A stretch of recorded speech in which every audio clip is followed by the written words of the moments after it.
I'm doing well. Doing well. Have you guys met in person yet? There you go. Nice to meet you.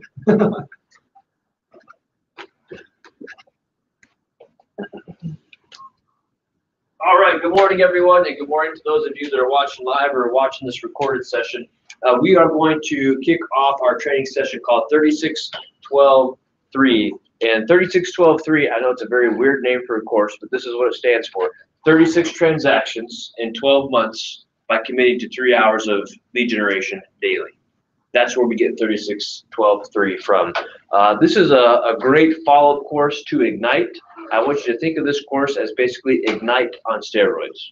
If you've been through Ignite, we've taught you the fundamentals, the principles, the things that you need to be doing at a very basic level. Now we're kicking it up a notch, and we're taking it to town. We're going out there and we're making it happen. We're going to focus on lead generation and conversion, the things that you need to do in order to hit 36 transactions in 12 months.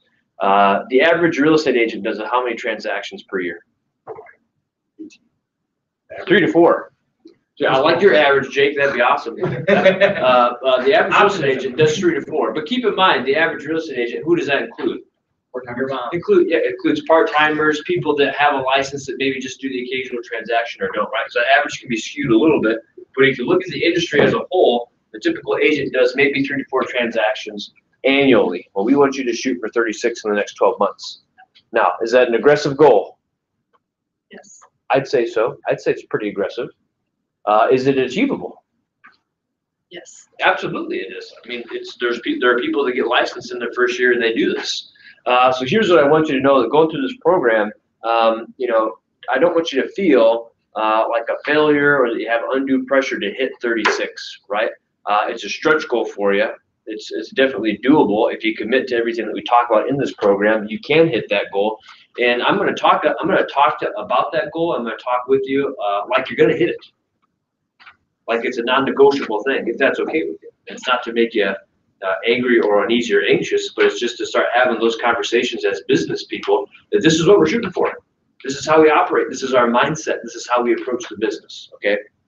So before we dive into the first official session, we're going to work through Gary Keller's introduction to the course, which is called The Power of One. So I know Nikki emailed some materials for today's session. You can reference that either on your computers or print off a version of it, whatever you'd like, but it is available to you if you check your email. In this session, we're going to do the introduction, talk about the power of one. We're going to discuss the 9 myths of real estate, talk about the 36-12-3 challenge, talk about the real estate productivity roller coaster, what it means to be wired to win and wired for leads. We're going to talk about our training, implementation, and accountability, and then we're going to put it all together. Ground rules, we don't need to cover that. Okay, accountability methods. Lead generation action plan. I'm going to hit the lights real quick just so you can see the slide a little bit easier. Accountability partner / program. Number 1, we're going to discuss setting goals, doing the key activities that are in line with achieving those goals, measuring our results, evaluating the process, and making adjustments as necessary so that we stay in line with achieving our goals. Measuring the progress we're making changes that we need to, etc., so that by the time we are nearing the end of a 12-month period, we can see where we are in relation to our goals if we need to make any changes. Why you're here? Because you have to be. No, I'm just kidding. You're here because you want to be. You're here because you want to grow your business. We're going to avoid the real estate productivity roller coaster. I'll talk about what that is in a little bit. Commit to focusing on one thing. That one thing is lead generation. Lead generation can take many forms. It can look very different for different people, depending on how they want to run their business. But at the end of the day, if you make your one focus lead generation, hitting your transaction goal is a certainty. You will hit your transaction goal if you focus on lead generation. Challenge yourself. The goal of 36 closed transactions within 12 months by committing to 3 hours every workday when it comes to lead generation. So the date today is what? 16th. Of what month? February. Outstanding. So what are we about to head into right now? Spring. The spring market, right? The spring market is traditionally known to be what? Busy. extremely busy. We're gonna head into the spring market, followed by the summer, followed by the fall. Oh, by the way, what kind of market are we in general? Very strong. A very strong, robust, healthy real estate market. When we look at the timing of this course and the timing of this challenge, 36 transactions within 12 months, if you go from this February to next February, the opportunity is there for you to hit this goal. The market will support you hitting this goal if you choose to double down and commit to the things that you need to commit to in order to hit it. The cards are stacked in your favor. I know it doesn't seem that way sometimes, but they really are. There are plenty of people out there looking to buy and sell. Home prices are affordable. Interest rates are unreal. You're in the great city of Rochester or the surrounding areas where literally hundreds, if not thousands, of transactions occur annually. It's out there ready for you. We just have to get out there and take it. And I know you can do it, so let's make it happen. Man, I feel extra charged up this morning. I don't know if I had too much coffee or what. All right, so let's talk about this course in particular real quick from a big overview, and then let's look at how each session is going to build upon each other. So right now we're right here. We're in the introduction to the power of one. After we get through this PowerPoint this morning, we're going to go straight into validity and positioning. And then over the next week, we're going to talk about prospecting, marketing, and leveraging the database. These four things right here, in addition to focusing on lead generation, will be the foundation of the training program. And then in addition to the foundation, we're going to discuss a few different pillars that are all aimed at helping you achieve the overall goal. We're going to talk about working with your METs. We're going to talk about farming, open houses for sale by owners and expireds. And we're going to talk about agent referrals. All of these pillars, we're going to also discuss in relation to how you take these, how you focus on these and turn them into lead conversion mechanisms that help you achieve your goals. So we're going to start here by laying the foundation. We're going to discuss the different pillars you can focus on in order to convert leads. Any questions on that? Okay. So let me ask you this. What will make this a great training experience, or what will make this course a win for you? What do you hope to get out of it? I think for me, it's accountability. Okay. Not being in the office as much and working downtown and working something a little bit different than residential. Okay, perfect. Very good. Anybody else? Obviously, to learn something new. To learn something new, fantastic. I think we'll hopefully achieve that one today. The how. Tell me more. The how of what? Different ways to lead generate. Okay. Mix it up a little bit instead of just picking up the phone and making calls. Okay, perfect. Or different things to say on those calls, or in whatever situation you find yourself in to help convert that client. Okay, perfect. Other things? Learn something new, the how, maybe get a little bit of accountability. Usually what I like to do when we start each session moving forward is say, tell me what's happened between now and last session. Have you had any wins? Any offers? Pick up any clients? Set any appointments? How'd you do it? How's it going? What's your game plan? We'll talk about it as a group to kind of help you, continue to make progress. Anything else? Okay. The power of one achievement formula is based on the principle of greatest leverage and the timeless truth that one thing begets another. This is totally Gary talk right here. So that's his focus. The principle of greatest leverage and that one thing begets another. The principle of greatest leverage is essentially the 80-20 principle. When you focus on the activities that really matter instead of the 80% that don't, your chances of success will increase significantly. I'm going to shut the lights off for 1 second for this graph, because this is a very, very important graph. And when I embraced the 80-20 principle in my personal business, I began to see significant results. Because here's what happens as real estate agents and professionals, especially sometimes when we're brand new. We want to focus on all the easy stuff or all the fun stuff. I got to get my Facebook business page looking good. I have to go out and get my picture taken. I have to have phenomenal business cards. I got to work on my signage. I need to tweak my website. I need to continue to organize my database. I need to come up with some marketing pieces. Let me ask you, do any of those things put you in direct contact with a client to schedule an appointment to ultimately work up to a transaction? They don't.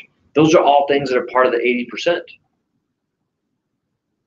And unfortunately, because they're easier to do or they're more fun, we as agents, because we're human beings, choose to sometimes focus on the 80% that's easy.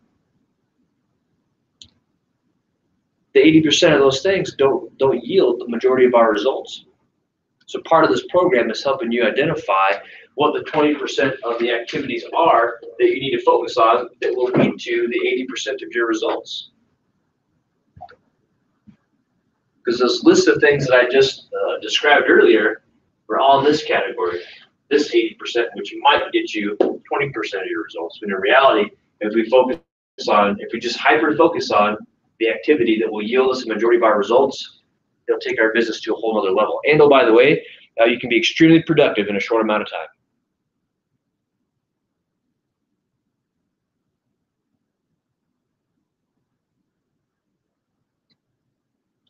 Once you master one thing, it makes achieving mastery of the next related thing easier. Can anybody think of an example? It doesn't have to be real estate related, where mastering one thing makes achieving mastery of the next thing even easier.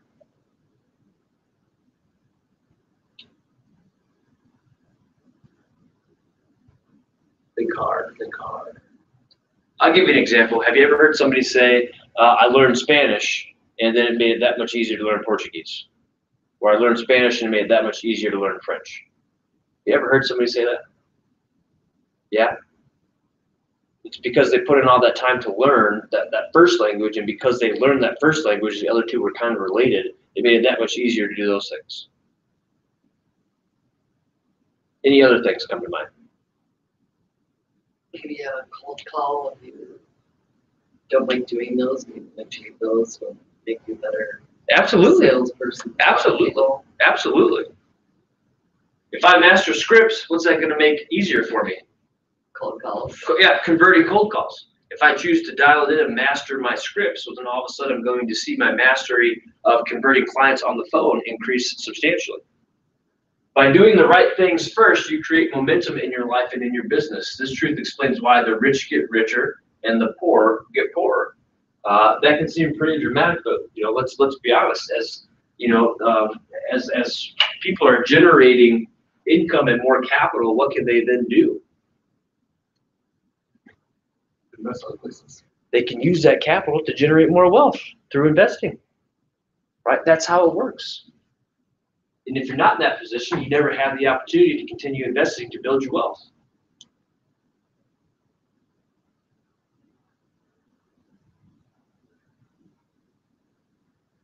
What's under the hood of a great real estate career that keeps it successfully running and running and running? The answer is lead generation. We know that to be a fact just based on all the research that they've done in speaking with great agents and how it is that their business is at the point that it's at. Okay, so how does the power of one relate to lead generation in the course 36-12-3? We've got one goal. That goal is 36 deals in 3 months, which, oh, by the way, is how many deals per month? 3. It's 3 a month. That's nothing crazy. 3 a month is nothing crazy. Would you agree? 3 a month is not an insane goal to shoot for. It's definitely doable, right? You get to do 3 a month and take a week off. One goal, one discipline. The discipline is lead generation, and the one habit is 3 hours lead generation every workday. This is your tried and true, proven path to success in its most simplest form. Even if you were just to focus on, if you made your one focus every single day, it doesn't have to be every day, it just has to be Monday through Friday. If you made your sole focus 3 hours of lead generation every workday, this will fall into place. Honestly, if you do this every workday, you're very likely to blow past 36. Very likely. But here's the trick. When we talk about 3 hours of lead generation, I mean actual 3 hours of lead generation. The only person that can fool you is yourself. So if you want to commit to your transaction goals, you have to commit to yourself, look at yourself in the mirror and say, I'm going to commit to the 3 hours of lead generation per day. Or 3 hours times 5 is what per week? 15 hours of lead generation per week, right? Manage your schedule and balance it out. If it needs to be 2 one day and 4 the next day, I don't care, as long as you're shooting for a 15 solid hours of lead generation per work week.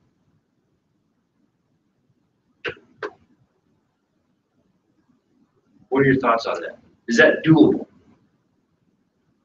Yeah. But what's the challenge there? Doing it. Starting. Yeah, doing it. Yeah, but what makes that a challenge? This is, of course, about getting real, by the way, in case you haven't realized that yet. People are like, oh my God, why'd I come today?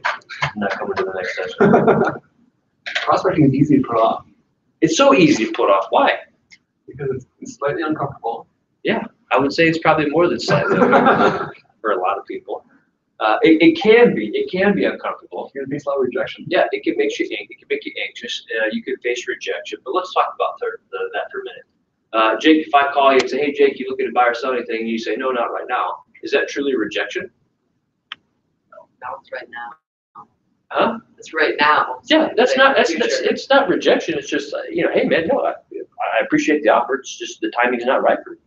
I'm not saying that I reject you as a person and I hate your guts, even though we tell ourselves that and it feels that way sometimes. And I used a pretty easy example there. But that doesn't mean, no, I don't want to do business with you. It just means, hey, I appreciate the offer. The timing's just off. Right? Versus calling an expired or a FSBO who might straight up tell you, don't ever call me again. I hate your guts. Just kidding. But it's a numbers game, right? So I appreciate the honesty.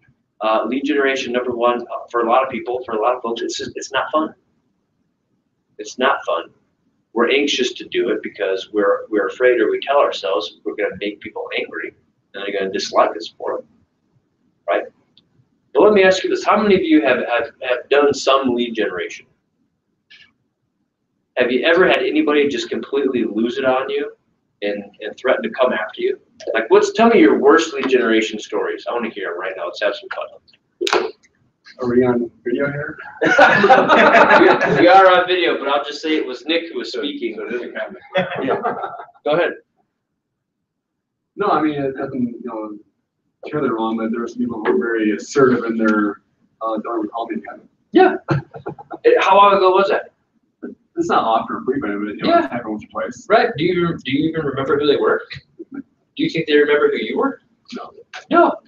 It's not a big deal. Believe me, I've been there before. You feel you hang up the phone like, oh my God, I'm done for the rest of the day. Can't believe that just happened. But in reality, that person has already forgotten. They don't even remember who you are. That's why whenever I get somebody who's mean on the phone, I just say, my name is Jacob Kilby. Just kidding. I wonder what I never answered. Right. Forget about it. Move on to the next one. What was a great aha moment for me in this business is that lead generation is purely and strictly a numbers game. You have to you have to work through the no's or the no thank yous to uncover the one or two elusive yeses, right? That's why in Bolt they tell you to make 20 contacts a day, because we know from a mathematical standpoint, if you are truly actually making 20 contacts per day, you are going to uncover a certain number of yeses. It's a mathematical certainty. It will happen. The only way that we know you will find business is if you make the contacts. If you adopt the hope and pray strategy, that by getting licensed and making one post on Facebook that people will somehow reach out to you for your real estate transactions, that's going to be way more painful than making lead generation phone calls. All right, what's more painful? Having 5 people say no thank you per day, or having 0 deals? 0 deals. 0 deals. Very painful. Very painful. I don't care how many people I have to talk to if it means I'm going to have a certain amount of deals at any given time, right? And the beauty of it is, if everybody in this room and anybody who's watching this truly said, even if it was for the next month, let alone the next 12 months, I'm going to lead generate solidly for 3 hours every workday. The beauty of it is once you work through your first year, you've done all the hard work. Because now what you're going to have done is plant a ton of seeds for referral business and repeat business as well. So the beauty of it is, it may not be the most enjoyable thing initially, but if you put your head down and you do the work, it gets easier. And it becomes much more enjoyable. Right? Nobody got into real estate to call people to ask them to do real estate transactions. I know that for a fact because they don't show that on HGTV. That part somehow misses getting on air, right? But when you look at agents that are out there that are operating at a high level, that have good, strong businesses, that's their one and only focus. When they come in for the day, they're immediately reaching out to people or focusing on who do need to convert and follow up with in order to get a transaction on the board. Be the worst HGTV show for 3 hours of just leaving. Yeah. For some people. Bad ratings. Yeah. I'd watch every day to hear what they're saying and how they're converting. I think some of it is also for me, you have to be in the right frame of mind, because if you're not ready to Nick, that's a great point. You have to your energy. You sound like an idiot. Your energy has to be there. Your energy has to be right, because that's more than half the battle. And your mindset and your attitude have to be aligned with what it is you're about to do.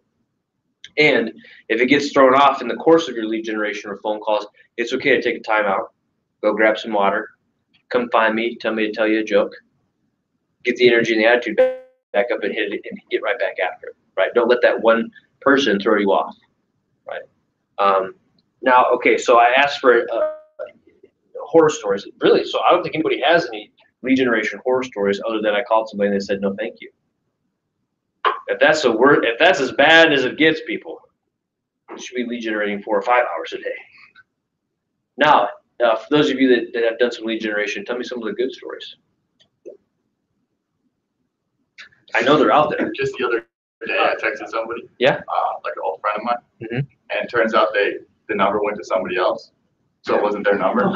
And so I said, hey, I just switched over to Keller Williams. I set a goal of X amount of homes I want to sell. I was wondering if you were looking to buy or sell, or if you know anybody. They said, well, this isn't James, the person, but since you are in real estate, I'm looking to sell my house. That's high five worthy. That's exactly what I'm looking for. So you can even succeed with accidental lead generation, right? No, that's huge, because at the end of the day, it was a contact, right? It doesn't matter who the contacts are. It doesn't matter the substance most of the time. It just matters, are you doing it or not?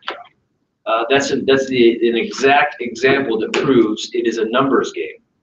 If you text that to enough numbers, you're gonna sometimes get the one person that says, well, actually, you gotta hit me at the right time. I am looking to do something, right? You don't have to know the person necessarily. That's lead generation is pretty strong. How much did it cost you to do that? The time. It cost you $0. So let's talk about the time. How much time did it cost you to do that?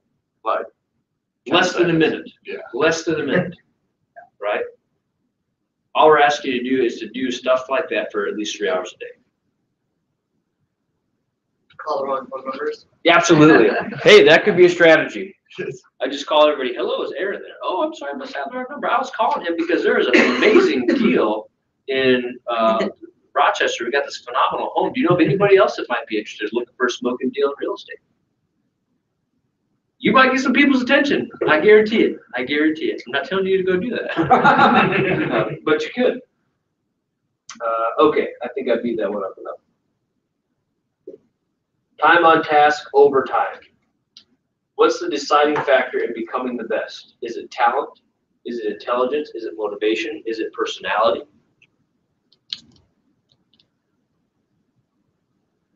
The answer to the question is no, it's none of those things. Can those things help? Absolutely. But more often than not, it's the effort behind it. If you need any proof of that, you look at the Olympics, right? The Olympics and the people that win those medals are people, every 4 years they compete, but what are they doing in the meantime between each Olympics that are held? Practice. They're training their butt off.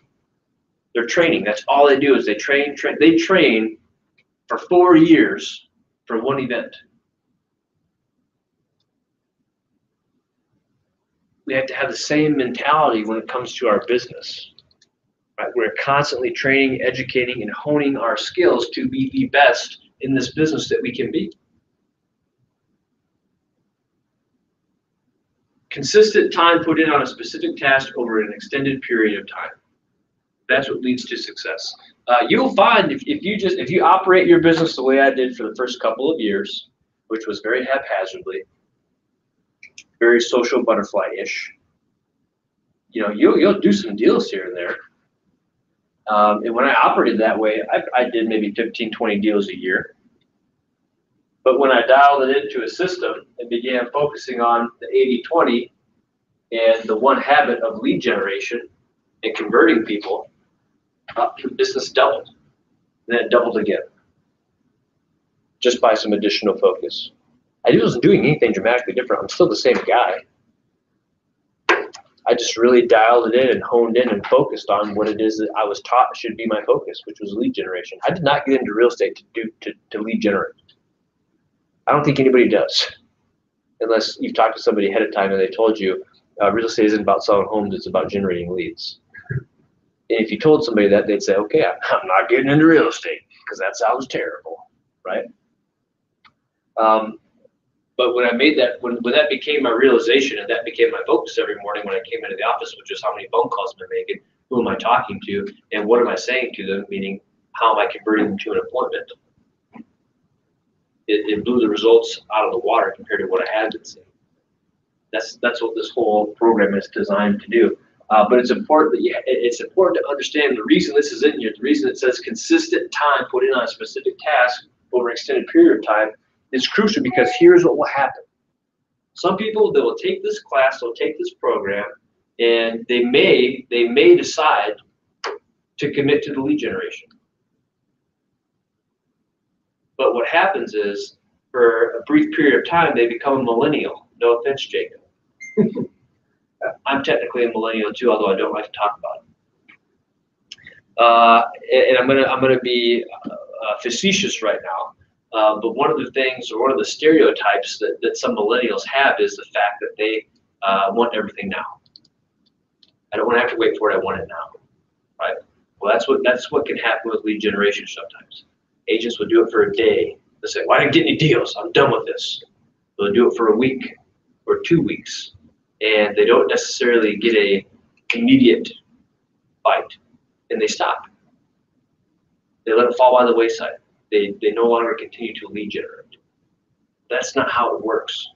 It has to be consistent, being every day for 3 hours, and it has to be over an extended period to see the results. Consistent over an extended period.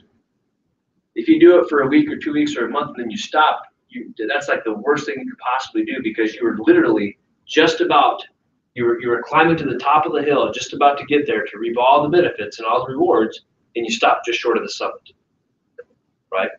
It's not always fun. It's not always easy, but it's extremely simple.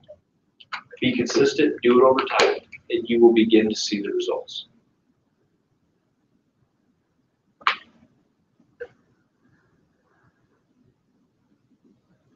Commitment to the single most important business outcome and #1 priority for any real estate agent is committing to generate for buyer and seller leads every day, minimum of 3 hours.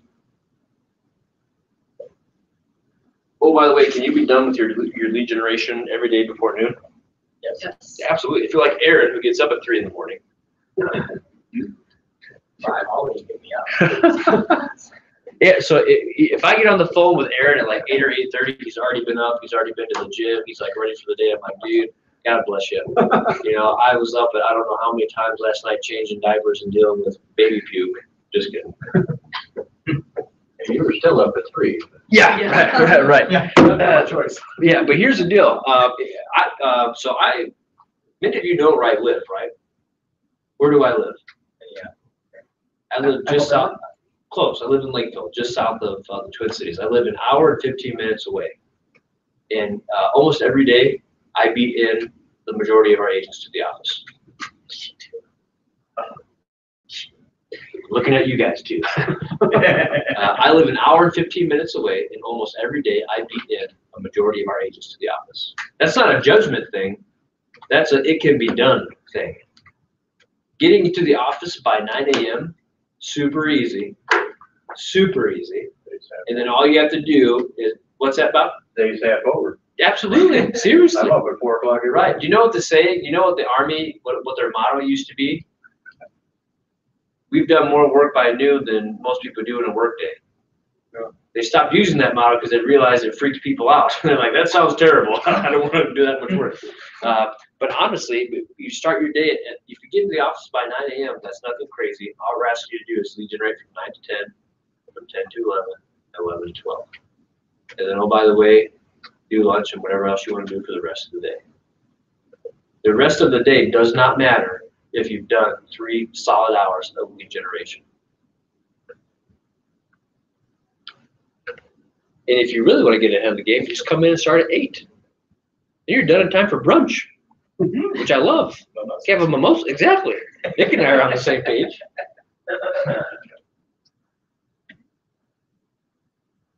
All right, there are a few tightly held misconceptions about lead generation we need to put behind us. So let's work through these myths, and then we'll keep going. Myth number 1. Not all leads are good leads. There are no bad leads in real estate. They're just not all equal. Meaning that not all leads have the same motivation or timeline, right? Any lead is a good lead. It's your follow-up strategy depending upon what that lead's looking to accomplish and when that matters, right? I've always said, if anybody wants to take a meeting with me, I will take a meeting.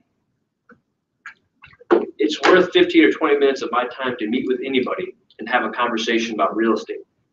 Because I might not do business with them the next day or a month from now, but I have the potential to do business with them, or more importantly, anybody and everybody else they know if they refer me, because I have a new relationship.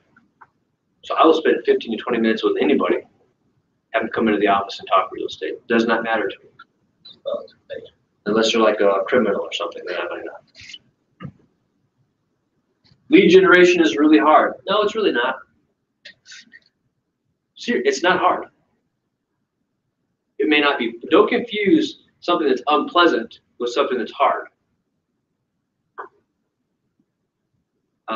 Is working out, if you wanted to go, is working out hard? No. What's that? It's really not. Depending on how crazy of a workout person you are. Is it hard to walk 2 miles in a day? No. No. It just might not be the most pleasant thing to do. But it's doable. Same lead generation. It's not hard. It's just not the most fun thing to do. Lead generation is really simple and easy. So be careful that you don't confuse effort with enjoyment. I'm too busy, I don't have time. Well, yes you do. It's not an issue of having time, it's an issue of making time. And more importantly, it's an issue of priorities. Right? You can find the time. I tell you right now, the most amazing people on the planet, in my humble opinion, are moms.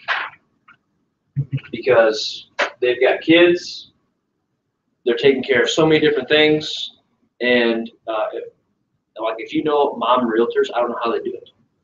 They make it happen. They find a way to they're taking care of everybody else, and they still crush it in real estate. I think it's because they know what work ethic means, and they know about prioritizing time. A mom who's got kids has to get, if a mom has, I think of my own wife sometimes. If she has 30 minutes of uninterrupted time, it's like a godsend to her. She's like, okay, I got to do this, I'm doing this, I'm doing this, I'm doing this. She's like knocking stuff out left and right. I'm like, that's impressive. Because they know I've got to maximize and be extremely productive in the time that I have, right?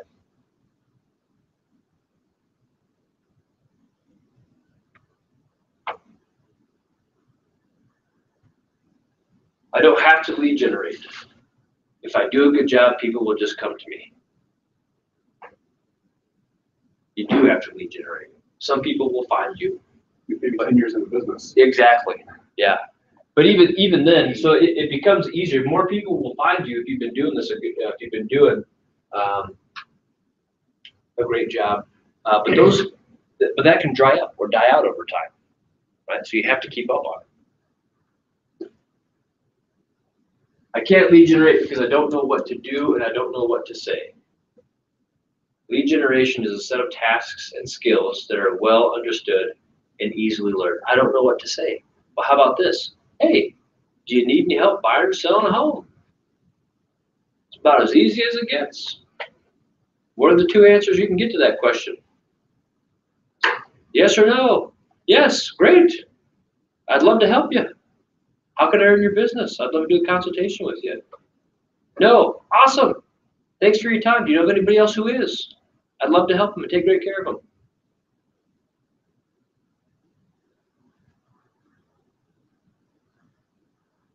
I don't need to lead generate. I have enough business. You do need to lead generate. There's no such thing as too much business. And here's what I know too. Like I said before, sometimes the business can dry up. The market can change. The market can shift. If you aren't generating leads, then sometimes you're at the mercy of the market. The one way to insulate yourself from the market is to consistently lead generate. Because no matter what kind of market you're in, if you're lead generating, you will find business. About a decade ago, we had for a few years, a mass exodus of agents from the business. Why?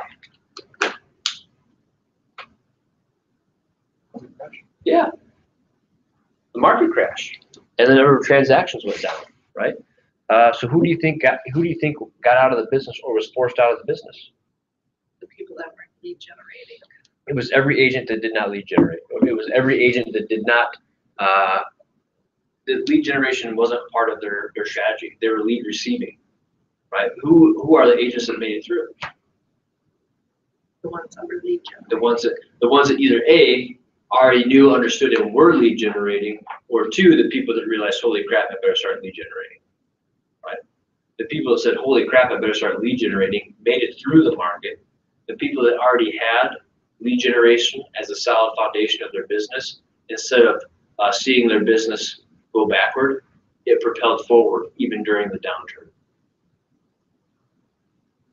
Because they were only some of the few remaining agents doing business and doing it at a high level, and they had stayed in touch with everybody.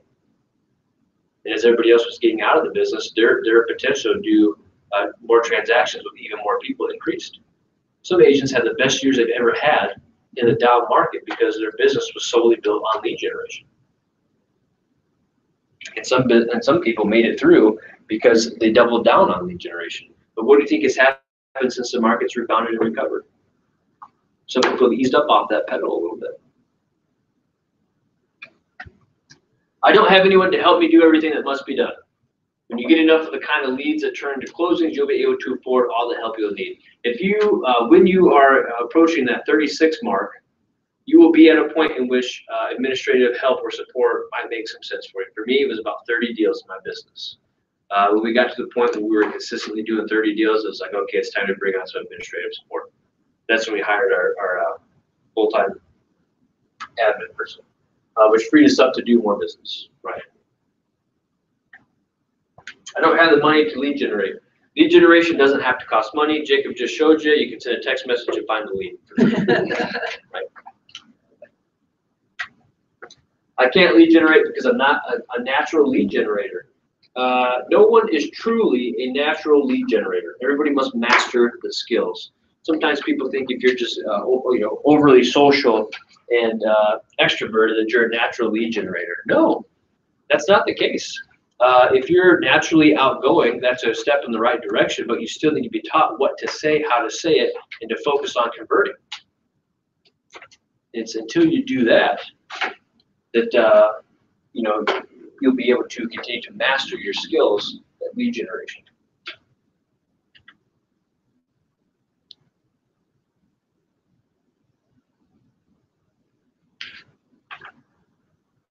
The goal of 36 transactions. Make money and be profitable. Build a solid foundation for your career. Help families buy or sell. Know what lead gen activities you do well, and which ones you need to work on. Like I said, lead generation can look very different for different people. It doesn't all have to be the same. It doesn't mean you're just calling for sale by owners and expireds, right? I'm a database driven guy. Our business was not built on calling expireds for sale by owners. I did not do that. What we did is we worked our database, and we worked for referrals, and we worked open houses. Establish skills and habits, gain respect and recognition, and then earn the money or the capital and the right to hire an assistant. That's what you desire to do. So I've already done the work on this one for you, so I'm gonna read off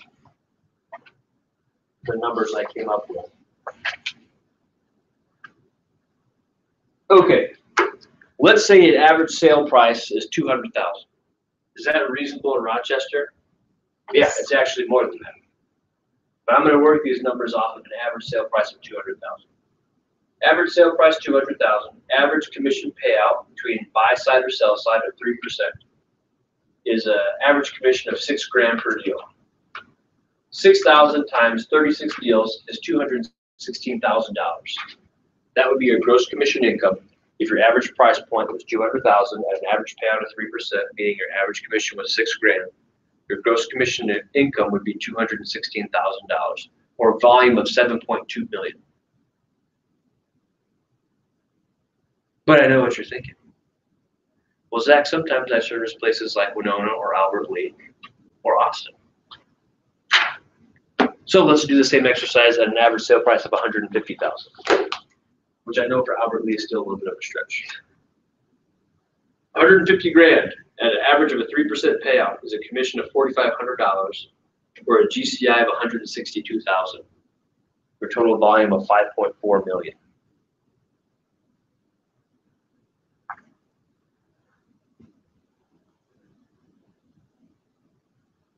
How would earning a gross commission income like that change your life and your career? What would you be able to do for yourself and others if that's the kind of gross commission income you're earning?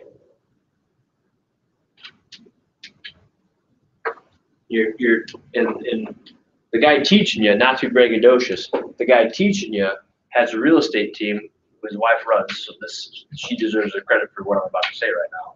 A real estate team that did 50 deals in 2017 in the Twin Cities. So you can imagine what the average sale price is and what the gross commission income might be.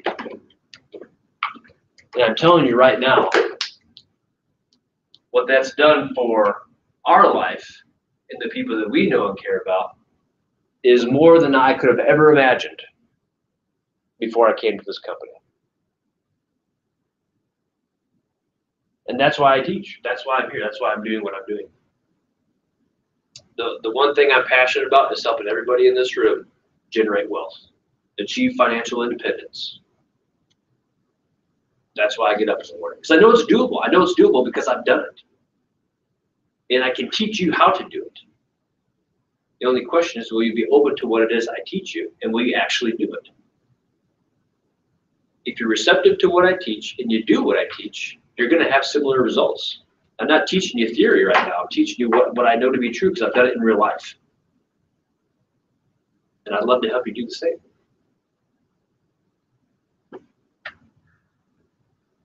Growing a strong, successful business usually takes a little time. Consistent, focused lead generation can get you to 36 transactions in a year. Have I beat that to death yet? Picking up on Almost, maybe okay. a couple more minutes. All right, good, because we have a few more hours left, Debbie, so I'm going to keep at it. When you fumble, don't just drop the whole thing and quit. Get organized and stay in it. If you have a misstep, that's okay. Brush it off and get right back in the game and keep moving forward.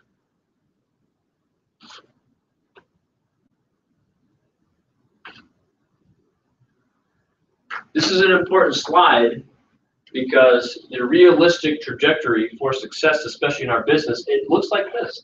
It's going to take a little while before you start seeing results. And it's this period of time right here that's the most crucial, because during this period of time is when most people decide to give up or become inconsistent. And look, if you stop right here, what are you just short of? You're just short of all that effort beginning to pay off and double down. This right here is this possible? Absolutely, but it's not a realistic expectation in the business. When you're getting ready to start lead generating consistently on a massive scale, it's going to look like this for the first 1, 2, 3 months, and then you're going to start benefiting and seeing the results from all that work you put in, and it's going to increase substantially. What do they say in bold? Is it 90 days? I would say 60 to 90. I mean, honestly, it should be as early as 30 days you can start seeing some of those results. But in terms of closings, it's going to be about 60 to 90 days out.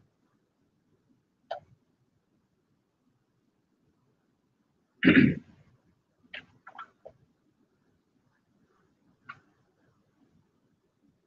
just going to leave this up for maybe 10 seconds. Read through some of the questions, ask them of yourself in your head.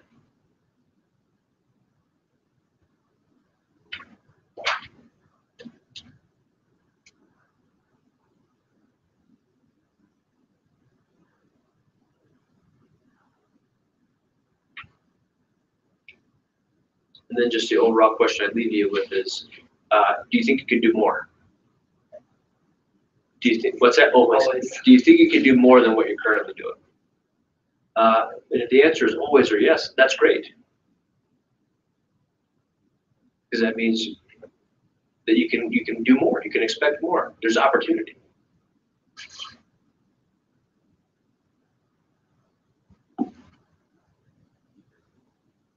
More than 150 successful agents were interviewed about their lead generation habits. And the one common theme they found throughout all of them is the habit of lead generation for a minimum of 3 hours daily. If you go through the MREA, that's all the people that talk about the book, The Millionaire Real Estate Agent, is talking about. They didn't just interview agents, they interviewed agents.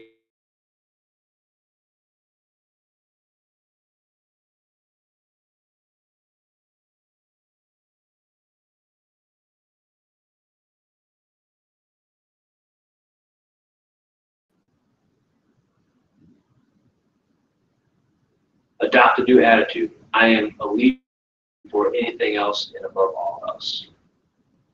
By the way, is lead generation and the focus of lead generation unique to real estate? No. No. Lead generation is the foundation for every single business on the face of the earth. Every single thing. If you were to go get your insurance license, what are they going to talk to you about? You know what their training program is for selling insurance policies? Cold calling.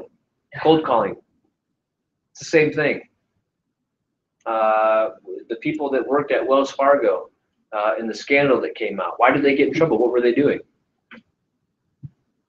Signing up people. They were creating fake accounts, right? Because they had numbers that they had to meet. And instead of lead generating, they're like, well, we'll just start making stuff up. If you could do that in real estate, that's what I would do. No, I'm just kidding. Selling houses too. But it's lead generating. It's bankers. When you walk into Wells Fargo or you walk into any bank, or if you're working with a teller, what are some questions they ask you at the end of your transaction? You need a line of credit. Do you need a line of credit? Are you meeting your needs? Have you thought about opening up an additional checking account? What are they doing? What is that? Lead generation. That's lead generation. They're lead generating you. And then when they ask you that question, what should you ask them back? Are you looking to buy or sell? I'm actually good, thanks for asking, but hey, I can appreciate someone that lead generates. Why are you looking to buy or sell? No, I'm just kidding. But you go right and strike up those relationships with people. Everybody is in the business of lead generation. The only question is, do you know it or not, and are you good at it, and how often are you doing it? Right? When you get the catalogs from Target or Walmart or Costco or Hy-Vee in the mail, what is that? Lead generation. It's lead generation. It's farming. It's the same thing we teach you. They're farming. It's direct mail. They are trying to generate leads for their business by sending out direct mail. It's marketing, right? Same exact thing. It's just that they have a way bigger budget than you do. For now. Time block 3 hours every workday before noon. That is the preferred method. If your schedule doesn't allow you to do that because you're dual career or whatever, find 3 other hours in the day to schedule it in. No skipping. If you erase, then you must replace, and allow no interruptions. That's probably the hardest thing, because honestly, when you're lead generating, sometimes you want to be interrupted, right? And you will buy into it in a heartbeat. Laundry. Yeah, great. Absolutely. So allow no interruptions, focus in on it, and it'll change your life, change your business. Let everybody know your schedule so they'll respect.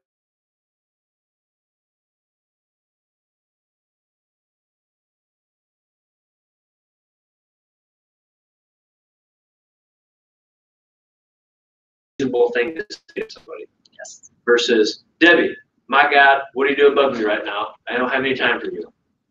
It's probably not a winning strategy, right? Debbie, I love you just like you. I got to lead generate. Can I come find you afternoon when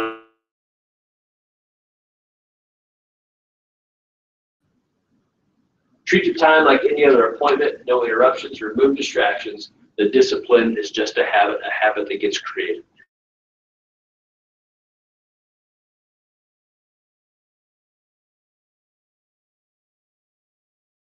And then you don't do it, you feel weird.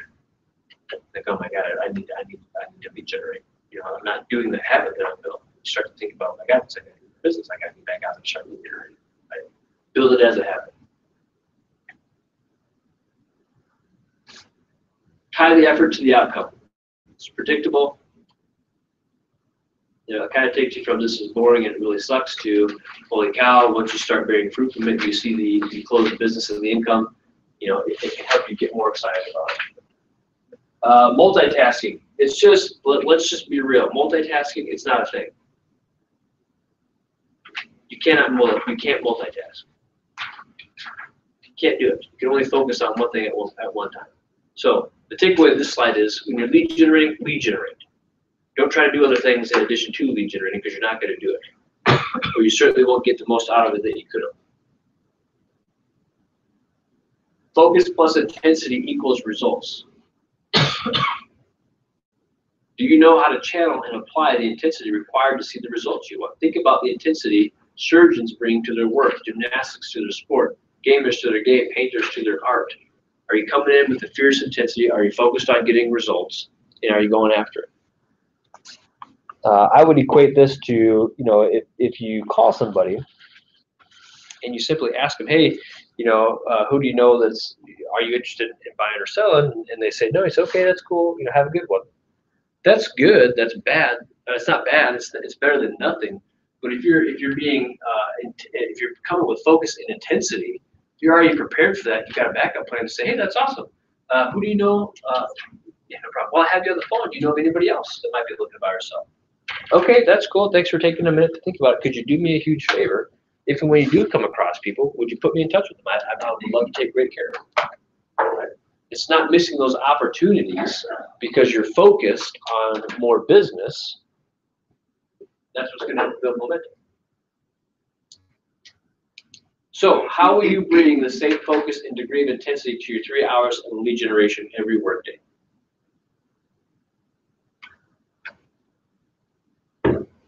What are some things that you can do to get you motivated and psyched up to actually execute your lead generation?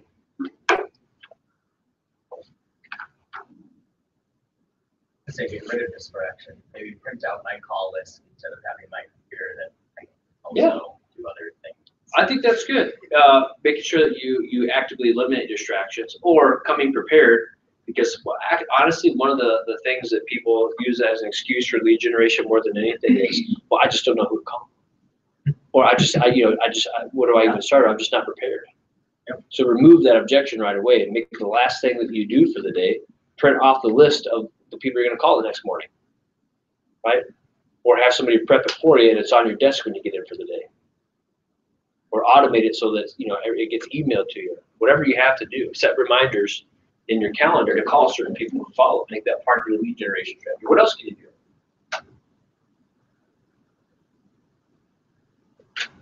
Like, what works for you personally? What gets you excited? What gets you excited about? Take lead generation out of the equation right now. What gets you excited about this business? Or how did you find yourself in this room right now? What gets you excited about? What gets you excited about closing a deal? About being in real estate? About helping people buy and sell homes? What do you like about it? Yeah, more meaning what? What kind of opportunities? To be able to help people. Helping people. Oh my gosh, that's what I'm looking for. Something like that. Paychecks are nice. The income, how much money you make, helping people, making money. What else is it that you like about real estate? The free time. A little bit of the freedom and independence, right?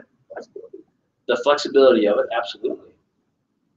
Right. So if I needed to get psyched up to do some lead generation, that's what I would probably focus on before I started making my calls. Hey, I'm about ready to spend 3 hours looking for people that I can help. That I can help in their lives, impact their lives, and oh, by the way, make a great living while doing so.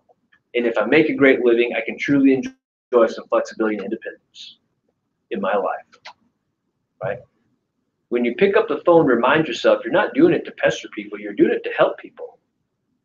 Somebody's going to help them with a real estate transaction. It might as well be you. If not you, then who? And who better than you to do it? One of the things I would focus on before my lead generation call are my goals. I would remind myself, what's my goal? Why is my goal important to me? When I hit my goal, what is that going to do for me and my family? And that would be a pretty great reminder for lead generation and why you're doing the things that you're doing. A few years ago, Carly and I were at the point where we were ready to start having children. And I decided, I'm from Lakeville. I went to Lakeville schools. They're phenomenal schools.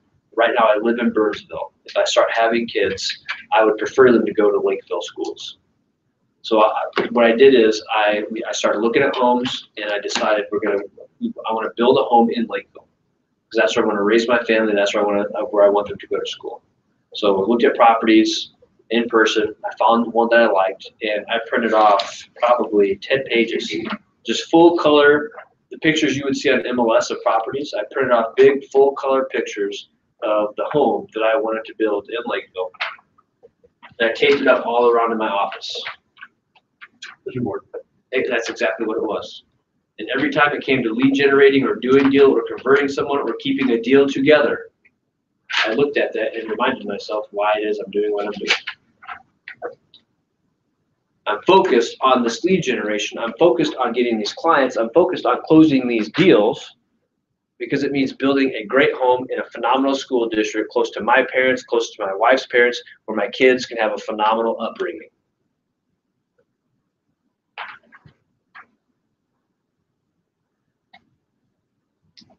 So before you lead generate, remind yourself what your why is. Why am I doing it? Get yourself psyched up and motivated to make the calls. Then it gets fun. I promise it can be fun. I promise. Prepare, take action, maintain. I love Diana's quote down here.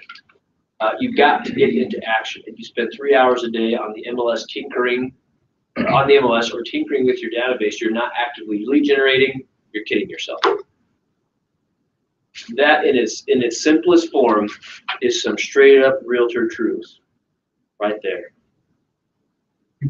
If you get in and you just tinker around, you're just messing around, you're not really doing anything, you're just kidding yourself. That's all you're doing. You're just kidding yourself.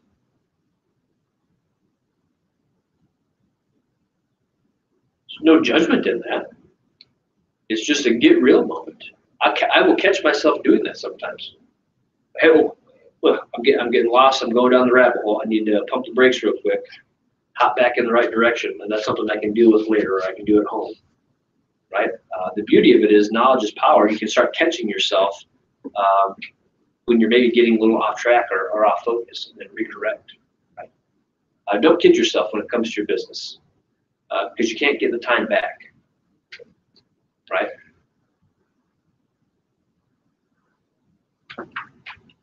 What to do in your 3 hours.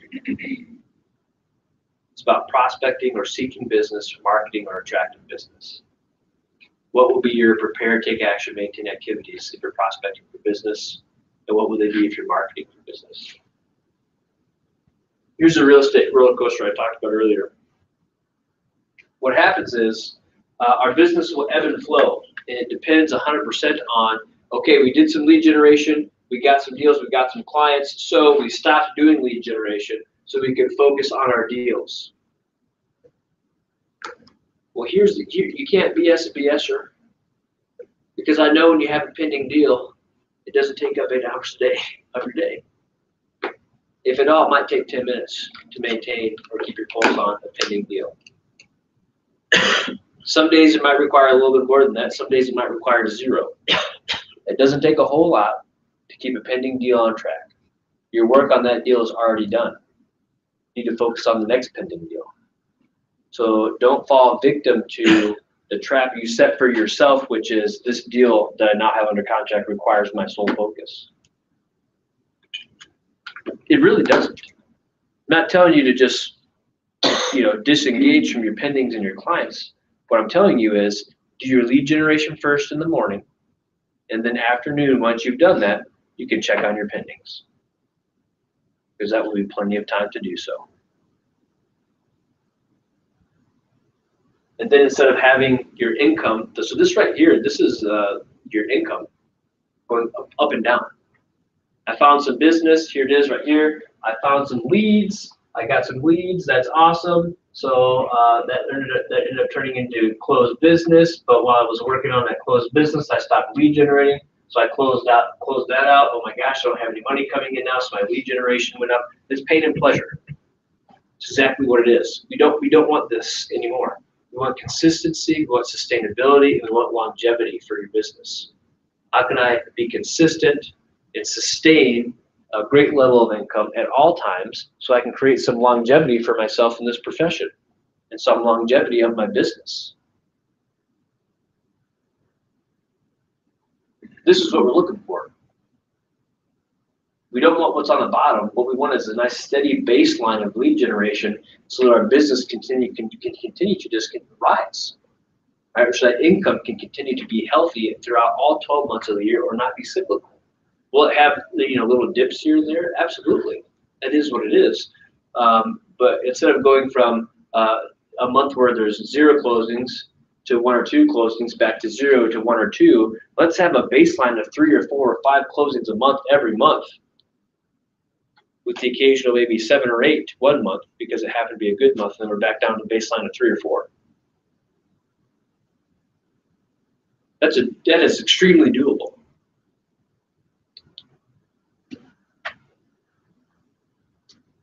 Do you have enough leads that if you close them properly, you'll be reaching your goals? You know what to do. Now go do it. Go lead generate. Get back to the basics of lead generating on a daily basis.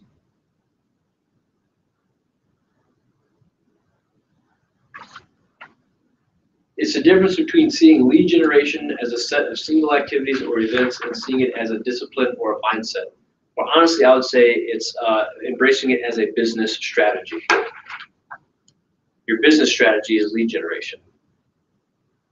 Market shifts should not have much of an impact on your lead generation program unless you don't have one.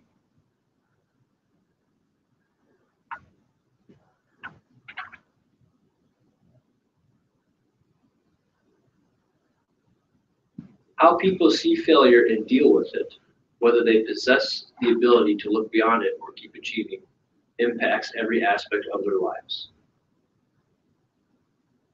How people see failure and deal with it impacts every aspect of their life. Is failure okay? Absolutely it is. Failure is okay, so long as what? So long as we're learning from it. And not only that, but if we learn from it, what do we then have to do? Apply what we've learned. Right? I was at Mega Camp or Family Reunion not that long ago. Gary was on stage and he literally said, here, what I want you guys to do is I want you to go out and fail. I want you to go out and fail often and repeatedly. And I want you to do it as quick as possible, over and over again.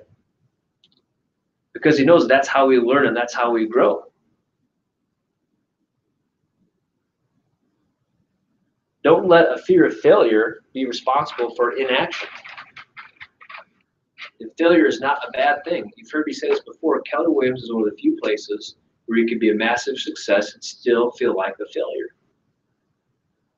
Because we push. We push everybody to grow and think so big that you're like, man, I only closed 50 deals last year. Holy cow, that guy closed 200. 50 deals is pretty good.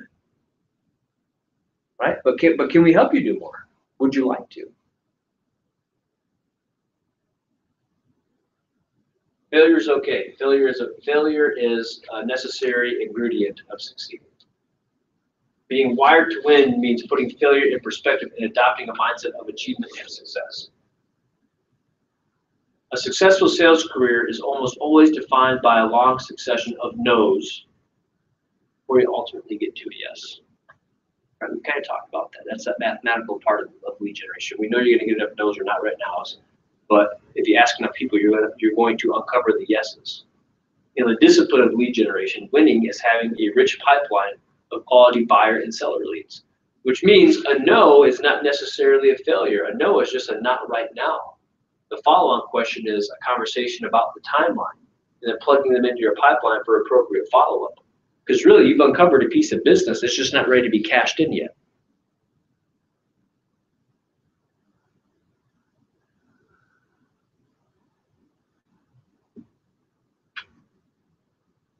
Your job is to be a lead generator because you can't be a realtor without being a lead generator. You don't have any clients. You don't have any business. Here's the limiting belief. Lead generation equals prospecting, which is cold calling, which means rejection. Well, let's reframe that for what it really is. Lead generation is simply relationship building, which leads to opportunity, which leads to financial independence.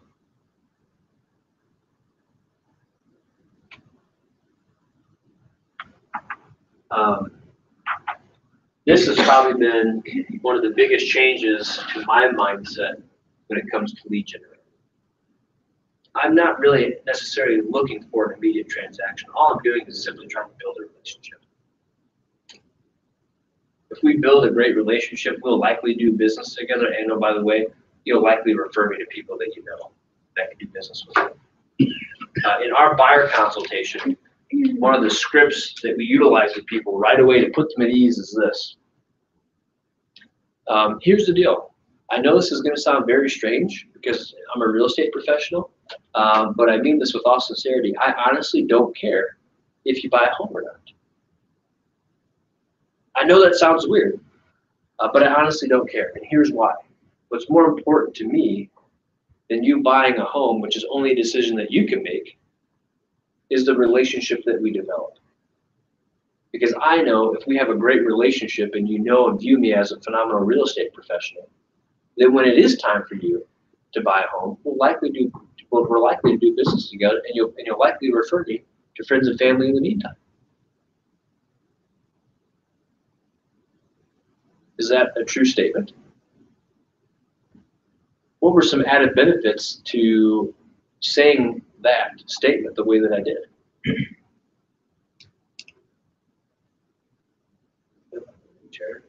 Yeah, that was essentially a referral script. And what else? The other added benefit is it puts them at ease immediately. There's no pressure. There's no salesy stuff going on. I'm not here to sell you a thing. I just told you that.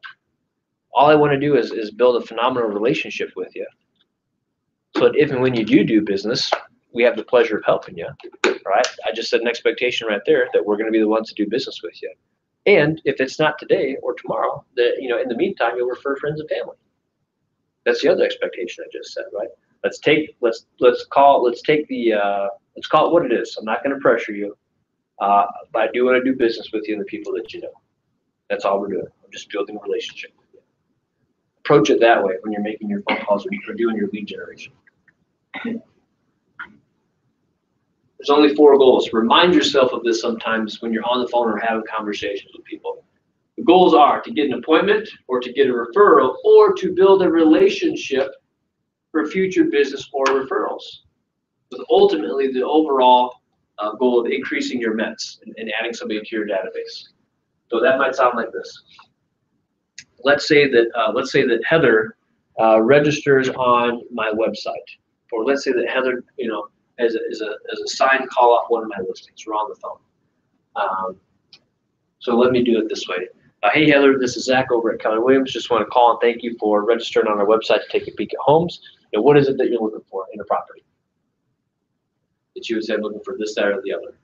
And I'd say, great. When are you looking to accomplish that by? Well, I'd like to be in a house by June. Awesome. Well, here's what I'd like to do, Heather. I'd like to offer you a free, no obligation consultation. Come on into the office. I'll answer any questions you have about the home buying process, educate you about the market a little bit, and help you formulate a game plan that will allow you to succeed. Would that be helpful for you? And she'll either say yes or no, right? Okay, I went for the first goal, which is an appointment. Let's say that Heather kills me with kindness, and she says, "Oh, I really appreciate the offer, but that's just not for me right now. I'm just not at that point." Okay, Hey, that's awesome, Heather. I can appreciate that. Again, I just want to thank you for taking a look at properties on our website. Do you know of anybody else that could use our help or that might be interested in a similar consultation? I just went for goal number 2. Number 1, she shut me down because she's mean. No, I'm just kidding. Number 1, she shut me down. That's not over. It's not game over. I still have 2 other goals to go for. You know of anybody else? You know what? Nobody else comes to mind. That's okay. I really appreciate that.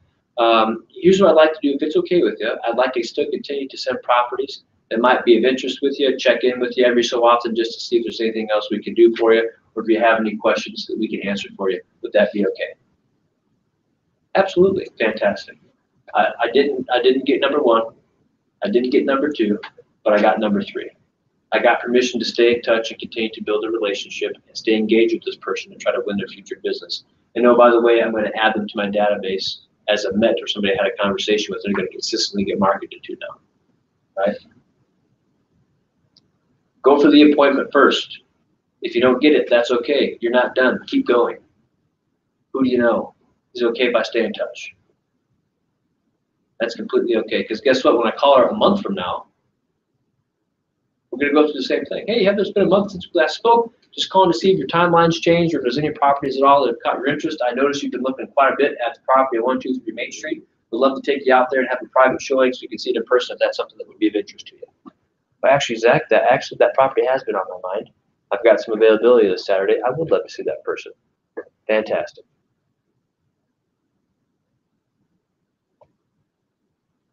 Follow-up is more than half the battle as well. Leads are everywhere. They're ripe for the picking. If you don't get them, somebody else will. In a large group, approximately 8 to 12 people are going to need a real estate agent to help with the real estate transaction in any given year. What's the relationship opportunity? Buyer, seller, future customer, referral source.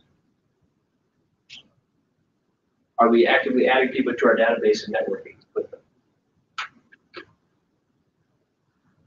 Here's kind of an interesting evolution of lead generation, going all the way back to Zig Ziglar. And really just to encompass all of this, at the top you've got Keller Williams, and we basically say, yeah, they're all right. Everybody's exactly right about this. Now treat it as a business and add leverage when appropriate. How do we systematize this and do it consistently? That's the real question. How are we holding ourselves accountable to it? These are the next few sessions that are coming down the pipeline.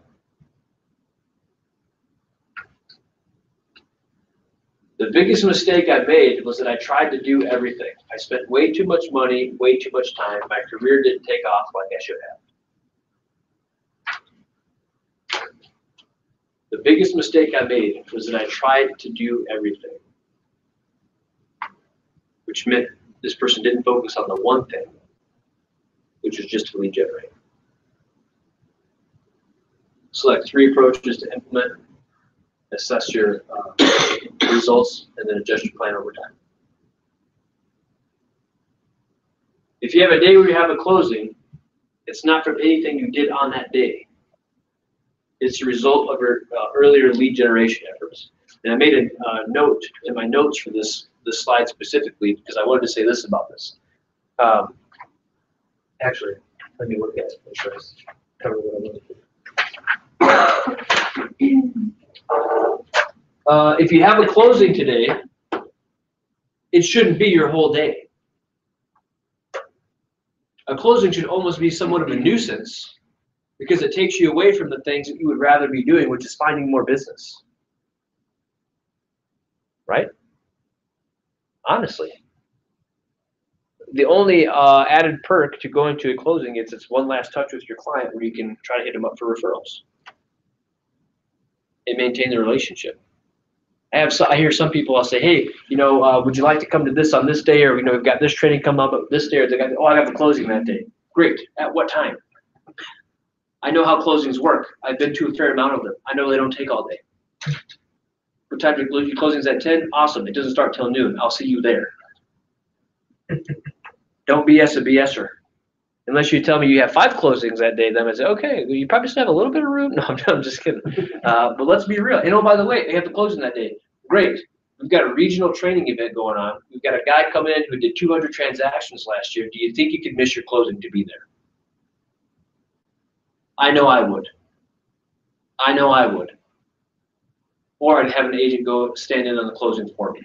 Or I'd talk to my sellers about pre-signing so I could get to that event. It's about prioritizing, right? Let's get real. A closing is a closing. I really want to go because they have free cookies there, and I like that. Okay, cool. I will bake you some cookies, right? A closing is not your whole day.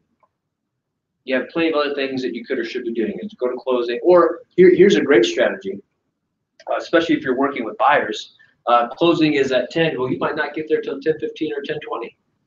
You let your people know, hey, here's the deal. I'll be there, probably about a quarter after. You're gonna sign a lot of paperwork with the closer right away, and I'll show up and I'll make sure that I'm there to see everything through to a successful closing or whatever, right? The same thing with the home inspection. I do not attend home inspections. Just don't do it. There's other things I should be doing, right? You got a professional home inspector there with you. What am I going to do at a home inspection? Let's be honest. What are you as a realtor going to do? Chair. Yeah. Hey Zach, tell me about this plumbing. Well, that is a pipe. I believe water flows through it, right? It's not a time or place for me as the agent, right?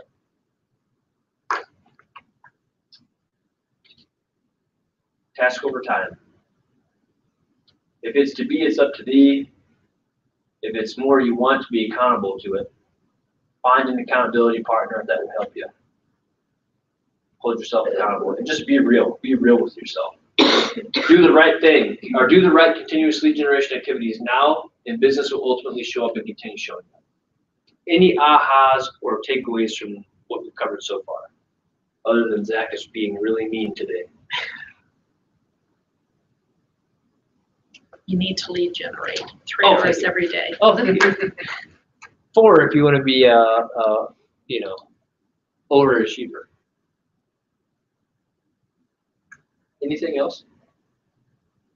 It's not that hard. It's really not that hard. It's really not that hard. It's the follow-up. Oh, by the way, is follow-up a part or a form of lead generation? Yes. Absolutely. It's the most important part. Because if you have a follow-up plan, that means you've already done the hard work, which you've already somehow started a conversation with somebody, you started a relationship. The worst thing you could do, which is the thing that had plagued me the most in my business before I put some systems in place to close the gaps, was I would have a habit for going through, meeting a lot of people, shake my hand, Leanne, having great interactions, and saying, yeah, let's do business together. I can't wait to help you. Wow, all right, let's make it happen, buddy. I'll be in touch. Aaron, fantastic to meet you. Nick, I can't wait to help you on that deal. Jake, my man, I'll call you next week. Cindy, it's been an absolute pleasure. I'll be in touch. And I would never talk to him again. Or I'd have that awkward encounter like a month later. Someone would be like, oh my God, I was supposed to call that guy. Don't look at me, right? And that's where the business will fall through the cracks.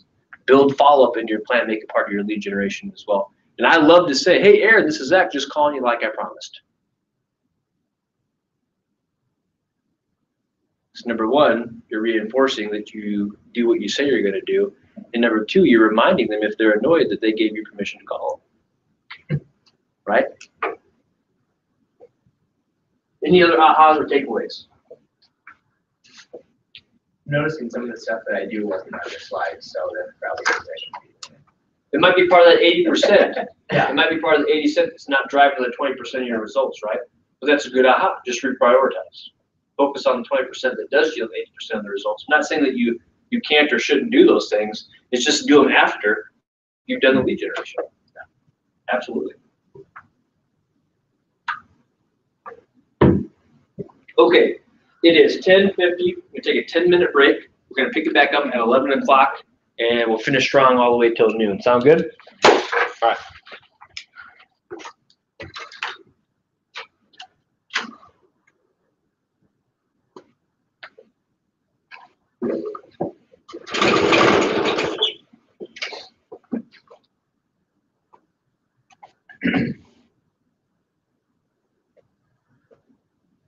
Heather, I made you mad already? No, You out of here? Oh, no, I'm gonna go out and have a cigarette. oh, okay, good. Is that all right? Absolutely. Minnesota weather. It's cold out, yeah, I need to see that.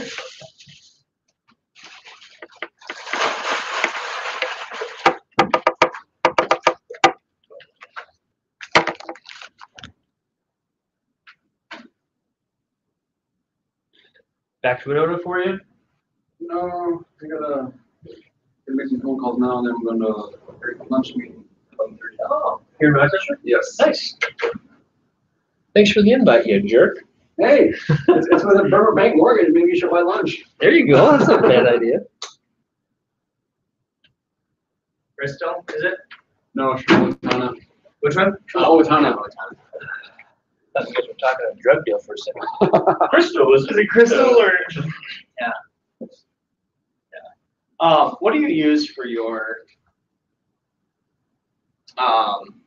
CRM? Excel. Really? Okay, so you don't pay for anything or blah, blah, blah, or yada, yada? I paid for a website, but our CRM or our database is Excel. Really? It's free, it's customizable, I can fill out as many tabs as I need, it can be uploaded to just about any other platform out there. It's Excel. Okay.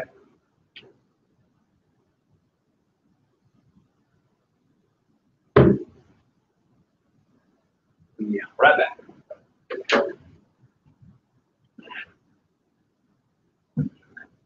Yes, sir.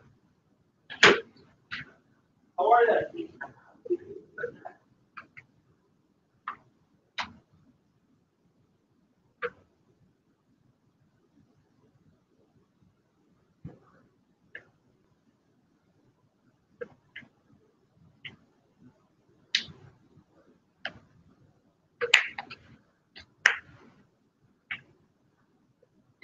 How long have you been with Keller Williams? 2 weeks. Nice.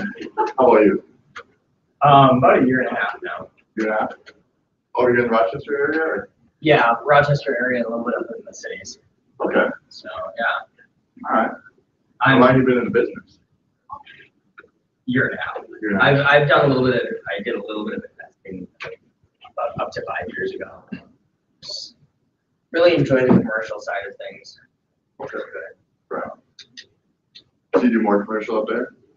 A little bit up there, it's finding buyers and sellers up there, and finding buyers and sellers. I'm trying to cross-pollinate. Yeah, I'm going back to this whole lead generation thing. Like, I can lead generate out at parties and groups and blah, blah, blah, blah, blah. But it's keeping myself up to date with follow-up. Right. And then actually making 20 calls. Right, that's tough. I mean, it is tough, but it just simply is taking the time and sitting down in a room, 15 or 20 of them calls, you know? So where do you get those phone calls? Where do you get those? I have a database. I used to be a banker, and so I pulled a lot of my clients from there. I got 2 challenges in my database. People. I mean, I know, it's so dumb. It's dumb. I should be pulling like half a million. I'm making fractions of that, which is unfortunate. I pick up listings, so I take a running room in downtown Rochester. Okay. Put that on the market up in the city, and then I also am listing some property next to tools. I mean, the other offer in the property. Okay. And John And Hardy's is there there. a time frame on that? Yeah. No, it's just Oh, okay. their house. Yeah, that would be fun. Jim's having it. If you're- On Highway 52. On John Hardy Social? Yeah, next to John Hardy's. So that one's going for 1.2, and then the running room Looked is at it going for Wednesday, 2.3. we're interested. So you get They're both still doors or looking one at other more? houses today. What do you mean? So we'll see. Oh, it's not actually John Hardy's. Oh, It's you're the- getting the it's land. lot. Okay. Yeah, it's just the lot. It's a struggle. But if you want to make an offer, they might. Well, I seen Right now, there's the old nothing. Roscoe's There's up nothing, for sale. you know. Yeah, and I Yeah. almost That this is like close. 4 other houses worth This- of. We're close to buying that.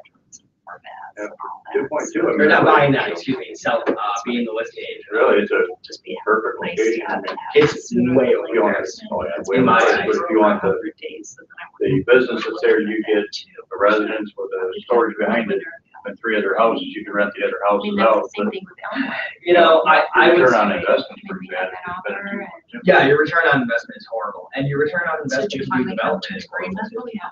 because your development cost and Contingent upon inspection, which is Monday morning. destruction, what do you call it? But your tear down costs. Like a demolition. Demolition.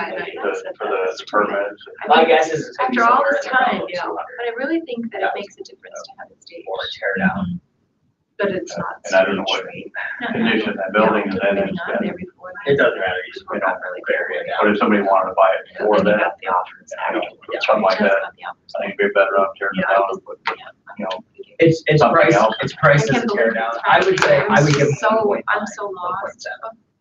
My daughter, 1.7 if they're willing down to, in Arkansas, she. yeah, 1.7, I think. She's doing too bad when they closed that, but yet they didn't sell the, the recipes, and branding, and their sauce and all that. They want to keep that part going, it's like, Yeah, you really do shot yourself in the foot, because well, And sort she of, was they're still having doing some catering. course. So they're still running the business, they're just selling their location. that's just, it would be worth more if you were getting everything. To check it. But if you're just getting a That'll land, be done, but she you was know. But the land is, I mean, Tear down stuff, to do that. I mean, that's why I would look Anyway, at it. It's all about it. If you were trying to sell that and you weren't getting that, They because don't you could have tear those all that services down, in Fayetteville, which is so put it, weird. either move the location somewhere else Whatever. and build something So there, she's fine. or, you know, tear all that down She was talking and put up a bigger restaurant there. colleagues, friends that. A restaurant's not graduated gonna make with, enough money, You know, and they're also like in. that practices, area. and One of them. is I would buy it for Chinese, 1.7, I'd probably, And she said, grow up well, you could try $60 Chinese million medicine and property down acupuncture, because that seems to work. Barber building or You know, something. for, multi-use, Oh. commercial on the You'd have to bottom. have commercial main floor. So she was on her way to this appointment And I would go low to do her income, so you first can get a lot of treatment tax credits the and other stuff. day. She was late for my clinic and she called and Yeah, said, that would "I'm fit maybe perfectly. 20 minutes late, I'm on my way. Yeah, I guess Especially I that just area. want to let you know, I'm on my way." And she had never been there before, so she didn't know quite where to go. She was using her GPS and so she was on like, there's a 2-lane on this side and 2 lanes on that side. Well, she missed the turn. And so she thought, well, okay, I'll get in the left lane and I'll turn around and I'll do a U-turn. So she was sitting there with her blinker left turn and some guy came and skidded. So she had a gash in her head, bleeding all over. She had a concussion. I know. So he hit her pretty hard. Oh, yeah. And she's in this little BMW, so it's So not a she very hit her large head on car. the windshield? I don't know, but she said she had a big gash in her head, so her husband took her to, instead of her taking the time to go back to the hospital and get checked out, because, you know, when you can't find words, that's telling you you've got an injury to your brain. So she didn't do that, and he took her to one of his friends who's a plastic surgeon. They put staples in her head to stop the bleeding, you know, and I'm like, Serena, what is wrong with you? You know, like, you can't just, she goes, I know, I had a concussion because I couldn't find words and I was really confused. And that was Tuesday. So then she went to work Wednesday. You know, seeing patients, she didn't have time. Now, what kind of doctor is she? She's an OB, so she's delivering and does surgery. Yeah. Okay, let's dive into power session 1, building validity and positioning. If you have your handout, you can either follow along. It was emailed to you. You can follow along on your computer, or you can use the printout version. You can print one off for yourself. I'm sorry, tell me which one we're on? Power session 1, building validity and positioning. Page 4. You are a real estate professional. You are wholly qualified to competently handle a real estate transaction. You deliver superior customer service. Give your customers a professional, life-changing advice. Your real estate experience thus far, plus your personal history, no matter what it is, make you uniquely competent for this job. So, have you told the world? And at your core, are you confident about what people are paying you for? Have you told the world you're in real estate? And at your core, are you confident about what people are paying you for. As somebody who got licensed in his early 20s, I can relate to that question. I can relate to the question, are you confident about what people are paying you for?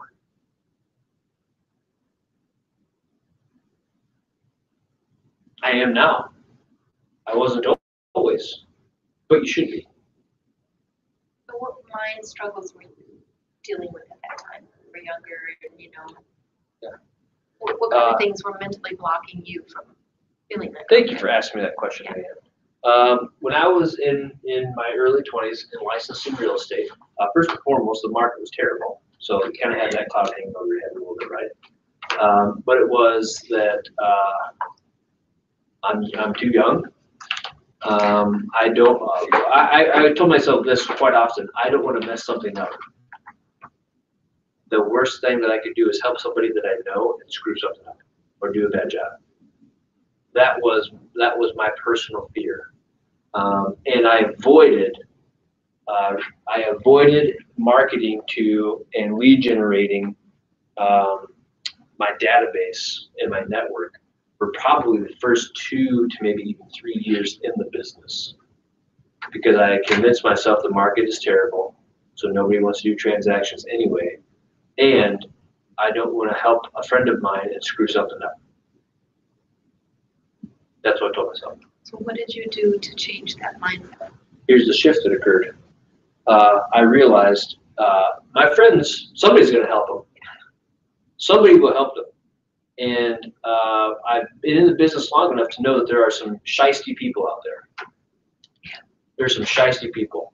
And God help me if I let my friends and the people I care about fall victim to working with one of the shiesty people. It is my solemn duty to make sure that they know I am a real estate professional and that I would gladly help them with their real estate needs. If they choose not to, that's fine. So At least they knew that I was an option. So you reached out to your database or the people. So they became my focus. With that change of mindset, the database became my focus and the business exploded. Because here's the deal. When it comes to real estate, people want to do business with people they already know, like, and trust. There's already a ton of people out there that you know you, that like you, and trust you. And if you have done the job of tying real estate to you and the fact that you would like to help them, that's going to greatly increase your business. It doesn't help to have a bunch of great relationships with people, but not take the last step to say, oh, by the way, if you have real estate needs, I'd love to help you with them. In Minnesota, we take that for granted as an assumption because we're Minnesota nice and we're passive aggressive, right? Well, I wore my Keller Williams name badge in front of Cindy, so she clearly knows I would like to do business with her. I know she saw it 3 years ago, but right? We make the assumption. We don't go the extra mile to say, Cindy, by the way, just so you know, if it ever comes to a real estate transaction, if you're ever looking to buy or sell, by God, I'd love to help you. And oh, by the way, if you come across any other people, I'd love to help them too and make sure they're well taken care of, right? And sometimes I'll even go a step further and say, Debbie, here's the deal. If you ever go to do a real estate transaction, if you're looking to buy or sell, do me a favor, call me.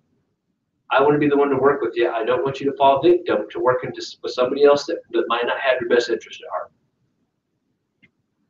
If I need to call it as it is, that's what I'll do. Usually I'll do it in terms of a referral. Debbie, if you come across people, put them in touch with me. I'd rather be the one to help them out rather than have them fall victim to some other agent out there that maybe is not going to do right by them. Right? So help them realize that. And the other thing for me, Leanne, was as I did more transactions, my confidence grew. It's hard pressed to throw me a curveball now when it comes to a transaction and me not know what to do. And I also had this realization. This is a big one. How many years you've been in the industry is not relevant at all. Because I'm extremely confident that I could say, you could sit me right next to a 20, 30, 40-year veteran, start asking us some technical questions, and I'll probably school them.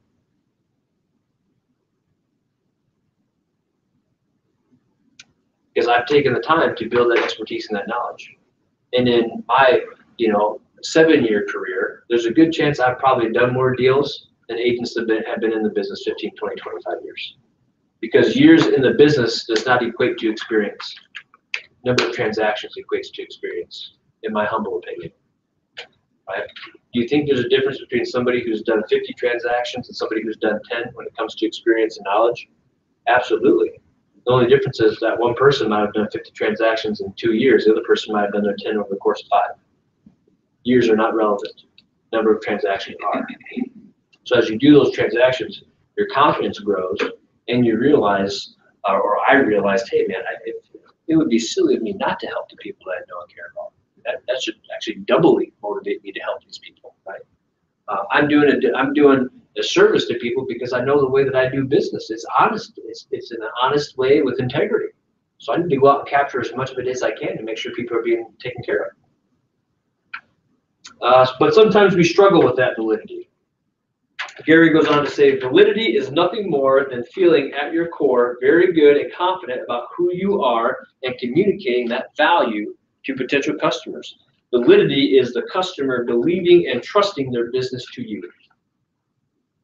So before I had kind of built a good repeat referral business and really started hitting my database hard, I fell back on something that I did or was known for to help give me validity, and that was my military service. My early marketing pieces said things like serving our country and serving you. Because I knew as a service member, what do people usually equate that with? Dedication. Hard work, somebody who's hardworking, somebody who's honest usually. And I had like 3 or 4 values that I touched on. They were honor, loyalty, and respect. Honor, loyalty, and respect. Serving our country and serving you. That was the way that I tried to demonstrate validity. And everybody in here has a different, unique experience or perspective they can play on to demonstrate their validity. It might be that we are an athlete or a coach, and we can play on some of the things that is known in that profession and bring it into a real estate transaction. It might be that we're a local business owner, and we can utilize that as a strength to show our validity. Right? There's all kinds of different things that we can utilize to demonstrate our validity in real estate. Question is, are we communicating? Tuck your modesty away. By the end of this session, you'll be ready to declare in specific terms why you're the best person for the job for your customer. In doing so, you'll create your unique selling proposition. With your internal command of validity and external fluency of service, you will be ready to assume the #1 position in clients' minds. Remember, if not you, then who? Or who better than you? Bless you. I always remind myself, if somebody works with me, I know without a doubt their best interest will always be at the forefront of what's going on in that transaction. I don't know if that will be the case if they work with someone else. Now I know most agents are good people, but I also know there's no guarantee. And if they work with me, I know they're going to be well taken care of. So that's what motivates me to get after that business.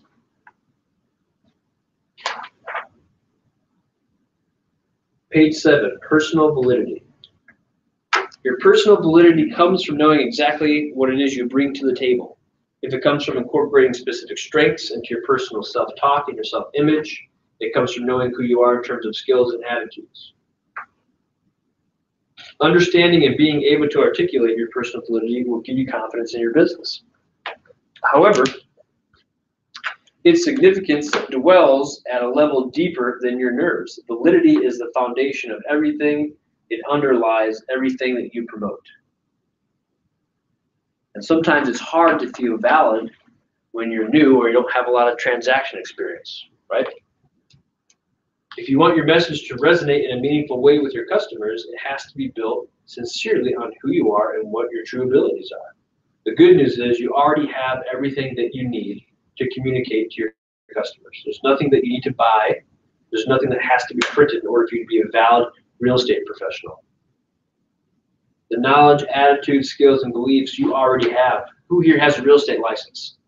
That's all the validity you need to be a great real estate professional.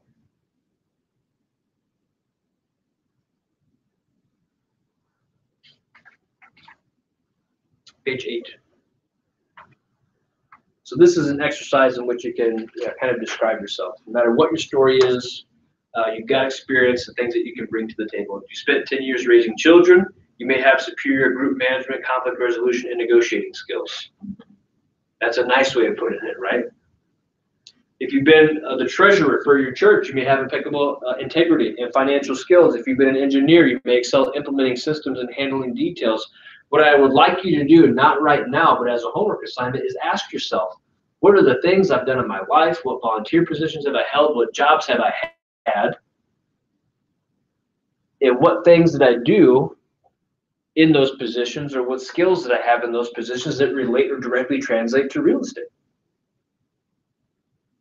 Because they're there, and you can use it in your business, and you can use it in communicating with your customers to explain why it is there's value in working with you.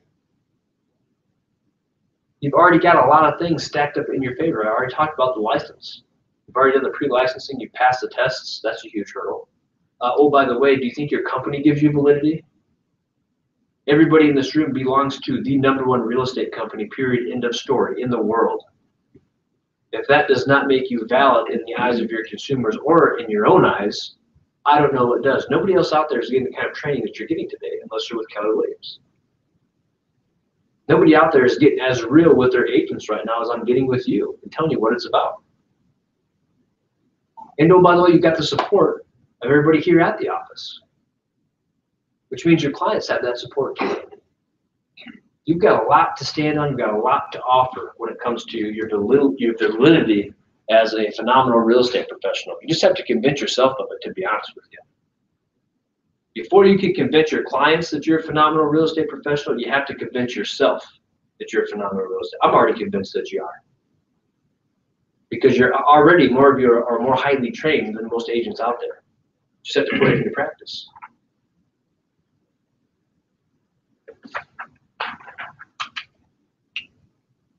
Page 9. Examine your experience. Examine your experience with an eye to the knowledge, attitude, skills, and beliefs you've accumulated. Make notes as you can think through your experience and forget about being modest. Modesty is a vastly overrated virtue. There's a couple of things here. Start with your resume, et cetera, et cetera. Work through those things. But then my takeaway for you is this. How do you package that information and leverage it when marketing yourself?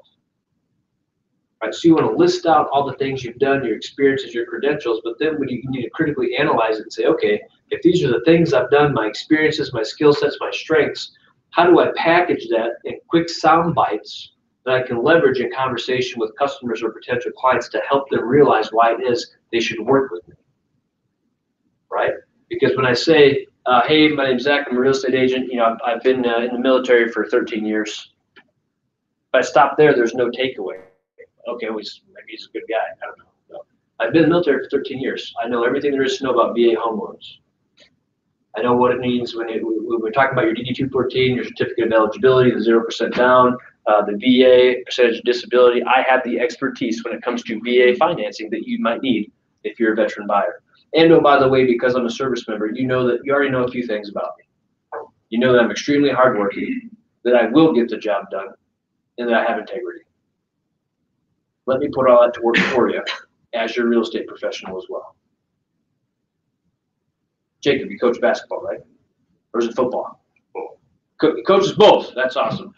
Hey, one of the things I do, so in addition to being an athlete when I was in high school and football, is I now coach. I'm a great communicator. I know how to set goals. I know how to motivate people. I know how to get the job done. Let me do the same thing for you when it comes to your real estate transaction.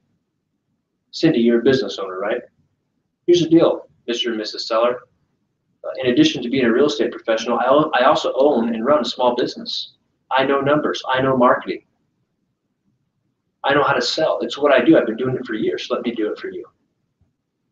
You can do that with everybody in the room, depending upon your own individual life experiences. The question is, how are you repackaging that information and communicating it in a way that's relevant to clients to get them to work with you, right? You have to connect the dots with people. You can't just say, I have whatever accomplishment, because people are going to say, well, so what? What does that do for me? I love all these real estate designations that people can get.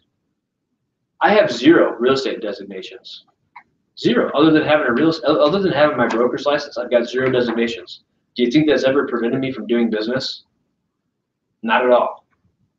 Right? The designations are meaningless. You can turn them into something by giving the so what behind it. Well, I have a technology designation. Oh, you know how to work a computer. Congratulations. No, I have a technology designation. That means, unlike most agents that don't have one, I've spent extra time figuring out how to get your listing maximum exposure online to get you top dollar for your property. That's a relevant piece of information for a seller. Not that you have a technology designation. It's what it does for them. What is the value of that? Anyway, that's just an example.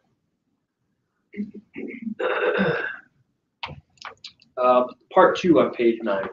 Make it real estate relevant. Now think through your knowledge, skills, attitudes, and how they can benefit your customers. All the experience in real estate is relevant.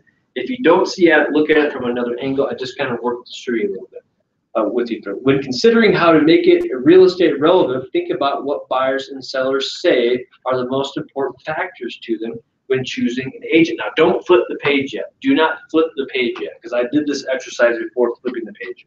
What do you think people are looking for in an agent? What do you think are the top maybe 3 to 5 things that people are looking for in a real estate agent? Honest and loyal. Honest / loyal. Bob, one of the ones I had written down was honesty. Reliability. Okay, I'm going to group that in. Okay, no, reliable is good. What else? Do they have knowledge? Knowledge, right? What else? Just market savvy, you know. Yep, I'm going to group that with knowledge. Trustworthy. Yep, honesty.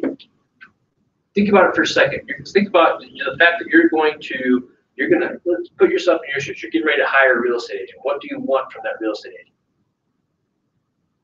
Execution. Okay, I'm going to equate that to knowledge. There's like 2 more things I'm looking for. A negotiator.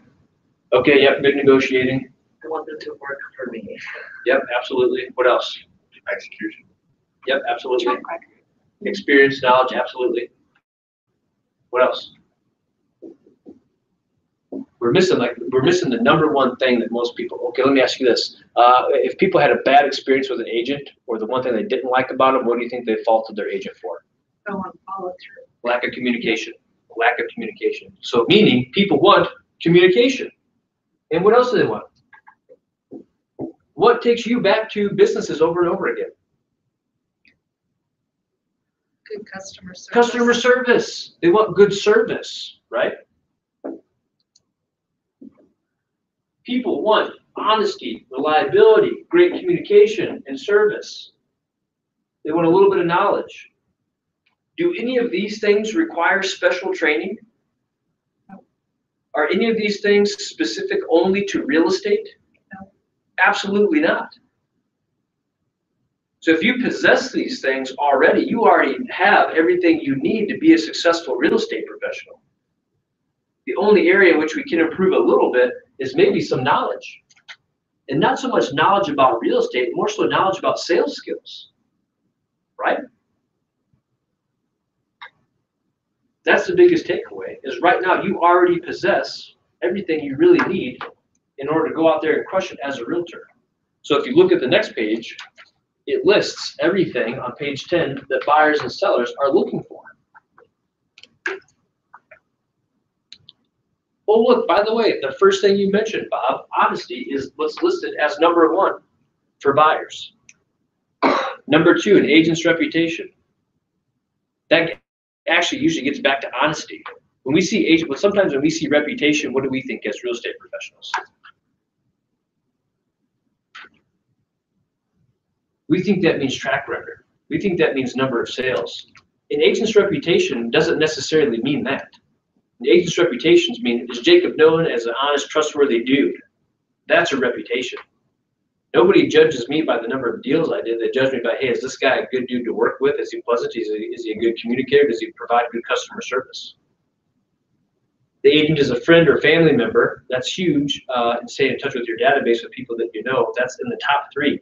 Do I know the person? Because if you know them, you likely already have a sense of what? Trust, which equates back to honesty. Agent's knowledge of the neighborhood is listed as number 4. I put an X by that. I worked with a lot of buyers, and very rarely do I think they ever hire me for specific knowledge of a neighborhood. An agent has a caring personality. They're a good listener. They're timely with responses, which gets back to communication and customer service. They're 100% accessible because they use technology. Agent's association with a particular company. And look at number 9, less than 1%, which I don't even think is accurate. Agent's professional designations.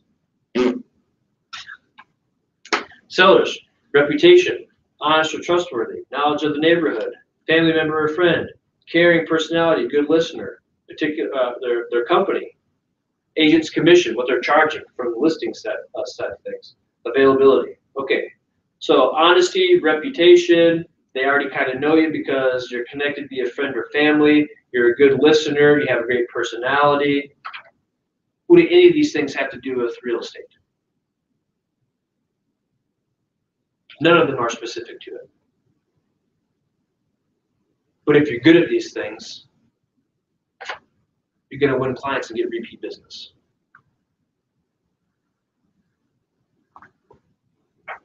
Okay. On the next page, page 11, there are a few questions. What are some of the jobs that you've had? What tasks did you perform?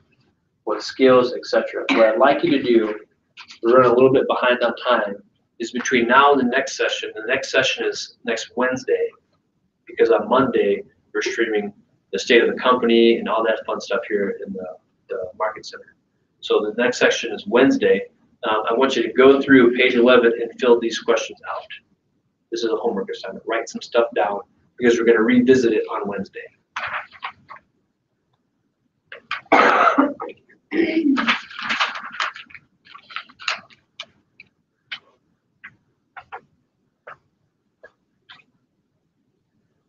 You said 10 o'clock.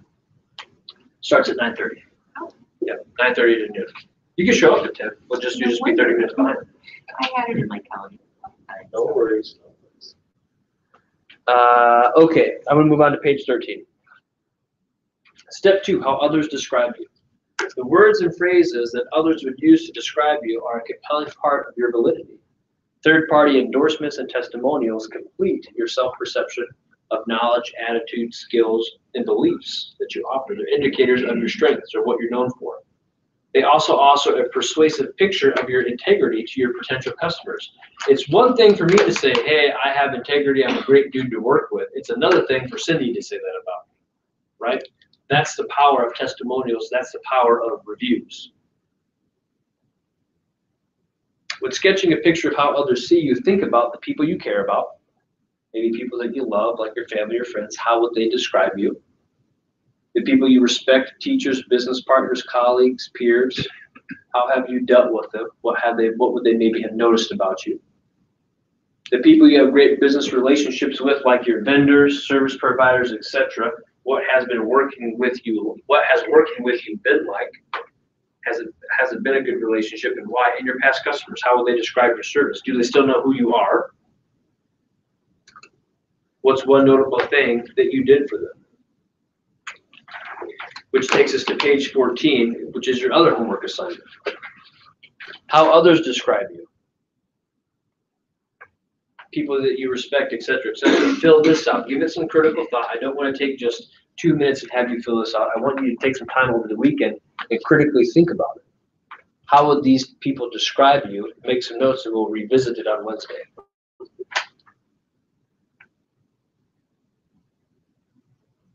Page 15.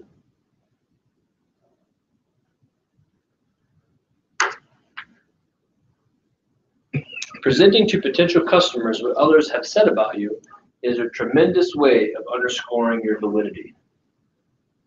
The customer wants to be confident about your value. If a third party or somebody else conveys that value with integrity, then you've usually got a new customer.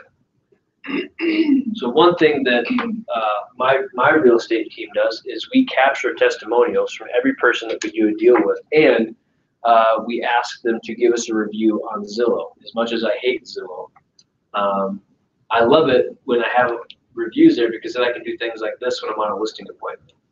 Leanne, it's been great meeting with you. I know you probably got questions about us. Here's what I'd like you to do. Go check us out on Zillow. Go check us out on Zillow, and you'll see that everything I just shared with you in our listing appointment is entirely true. That I'm not bluffing you on that thing. You see all my past sales, which will show you we've got experience, we know what we're doing, and you'll see client reviews and testimonials that show you we do right by people, we take great care of them. How powerful of a tool is that to leverage? You're not getting the information from me because the information you get from me, you expect to be what? You expect it to be good, right? Or maybe less than accurate. I mean, I don't know. You don't know me yet, right? You might not know me. So if I say, hey, go check me out on Zillow, which is a website everybody knows, and you see, oh my God, over the past 24 months, over 100 transactions, he's got 45 positive 5-star reviews with people giving elaboration. Okay, this guy might know what he's doing. They might be somebody I'm okay working with. Because I also tell them this, oh, by the way, when you do that, take a minute to check out the other agents and see how we compare. That's a nice way of me saying it. You'll notice we do okay. So you should probably work with us, right? Okay, there's an exercise portion of this page as well.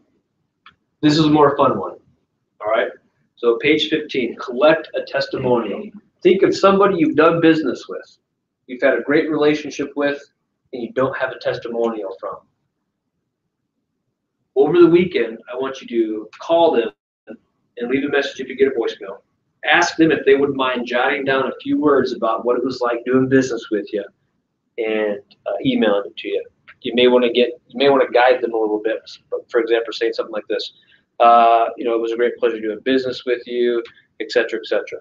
If there's anything about who I am as a person, like my integrity, my honesty, my level of service, my commitment, exceeding expectations, things about my service, et cetera.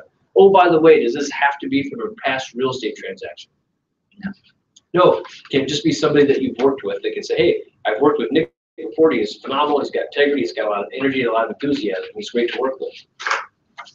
That can be a testimonial, right? Another testimonial, which can be just as strong, is, yeah, Jake helped us buy a home a year ago. He helped us negotiate $5,000 off the price, got us our closing costs paid for, and he was a phenomenal communicator the entire time. That's a great valid test. Is that short and sweet? Did it take 2 seconds? Could you help coach them a little bit on that? Say, hey, if you could do something like mention the fact that I got you $5,000 off, that'd be awesome. Help them out a little bit. So do me a favor, because I'm going to ask you on Wednesday, if you get a testimonial, bring it. Bring it with you on Wednesday. I want you to read it out loud so we can see what kind of testimonials you're getting. Bonus points if you get more than one. These testimonials are things that can be put into your marketing material and taken along on listings or presented to people during buyer consultations. You can come up with a list of references and say, hey, we came up with a list of references of clients of ours that are willing to take phone calls from people. Say, hey, here's a list of people they've worked with in the past. They've all said you can call them anytime just to see how it was to work with us. Absolutely. Give them a call. Right? The fact that I'm willing to do that speaks volumes. And then if and when they actually do call somebody, oh my gosh, yeah, we worked with Zach and Carly a couple years ago. It was phenomenal. It's just sealing the deal for me. Because here's what I know. I know right now in this market, especially when it comes to listing homes, I have to pull out every single stop I can. I've got to win the battle with overwhelming force. And Leanne's agreeing with me. Why are you agreeing with me right now? It's getting down to that point where people are going to do anything they can. Because it's fiercely competitive. It is. It's fierce. Inventory is short. It's becoming competitive. So I take one of the principles from the military, which is overwhelming force. I'm going to hit you with every single thing I have. I'm not going to leave anything, any stone unturned. Whatever I can bring to the fight, I'm going to bring. I'm going to hit you with it all. Why would I throw a half punch when I can throw a full punch? And then follow it with a second punch and then kick you while you're down? No, I'm just kidding. I want to bring everything I can to the fight, to that appointment, to win that business. It's not back in the day where I could just kind of show up, wing it, and probably have a good shot at getting the business. I have to come in guns blazing, right? Okay, page 17. Powerful positioning. When you are able to articulate what makes you different, you'll be able to powerfully position yourself. When your desired customer base thinks of real estate, they will think of you. When we think about real estate being a local business driven by the agent, this means that your business is driven by who you are. You'll use your validity as a starting block, and then you'll articulate who you are in your market by following steps 3 through 5, which are just below, which encompasses the model to building your USP, or unique selling position. These are defining your customer service, creating your value position by transforming service offerings into benefits, and creating a unique selling position by combining your validity, services, and value position. Page 18. Defining your customer service. What services do you offer your customers? Your customer service offering includes the real estate relevant phrases you listed earlier, or which you will list in your homework assignment. What services do buyers want? Help find the right home to purchase. Negotiate. Determine what comparable homes are selling for. Help with paperwork. Help determine how much they can afford. That's a lender thing, in my opinion. Help find and arrange financing. And the other two, I don't even think in my experience are relevant. So if we know these are the things buyers are looking for, how is that useful information for us? We just convert it into what you specialize in. Absolutely, Cindy. If we know what they care about, that's what we should speak to. Tailor your communication, your marketing materials, your offers of value to these items. Build your scripts around these items. If this is what buyers want, this is all you should be talking about. If they want help finding the right home to purchase, your conversation should be, here are all the things I do to help you find the right home to purchase. I've got access to the MLS, which is the most amount of properties listed available for sale. But what I can do is send you information about these properties in a very timely manner, see if they match what you're looking for, and get you into these homes immediately, help you get an offer made to get you a home pretty quickly. Help with price negotiations. If you look at the track record of all the buyers that we've helped, they've paid X percentage of list price to secure their home. What can you do to bolster your argument and let people know these are the things that you do, and you do them well? And how are you communicating that in sound bites that are easy for them to take away and digest, that make it relevant to them? We've helped over 100 buyers buy homes. Okay, great. What does that mean? We've helped over 100 buyers buy homes, which means we have the knowledge, the experience, the know-how, especially in this competitive market, to win. Because guess what? Everybody always talks about getting a deal on their home. Well, what is getting a deal right now in this market? Getting the home. That's your deal. Congratulations, be happy. Obviously, I'm not talking to my clients like this. This is business person to business person conversation, right? But that's what it boils down to. So often we don't close the gap and finish the thought, which is, this is the accomplishment, or this is the statistic, or this is what I bring to the table, and this is why it matters to you. Right? It's the same thing with Keller Williams and agents. We're the #1 company. And we think people should just join our company because we say that. No, what does that mean? We're the #1 company, which means we've got the best training, we've got the best education, we've got the best coaching, we've got the best mentoring, which means if you look at our statistics, we're the company where you can get the best, fastest, most productive start at. And oh, by the way, with a compensation model that's extremely lucrative when compared to competitors. Right, what's the takeaway?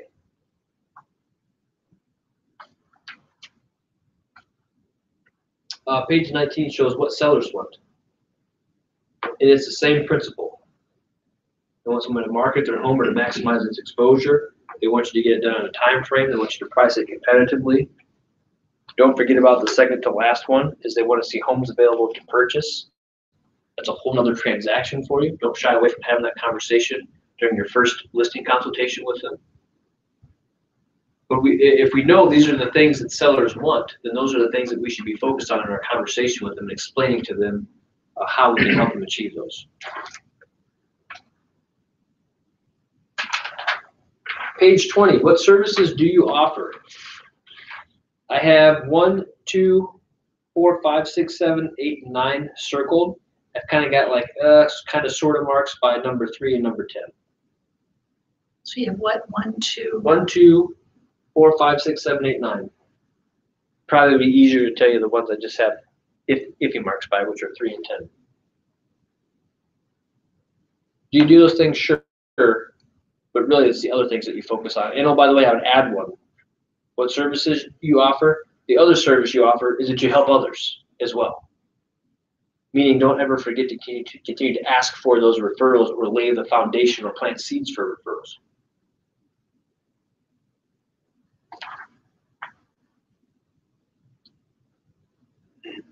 Page 21 is another exercise I want to revisit on Wednesday.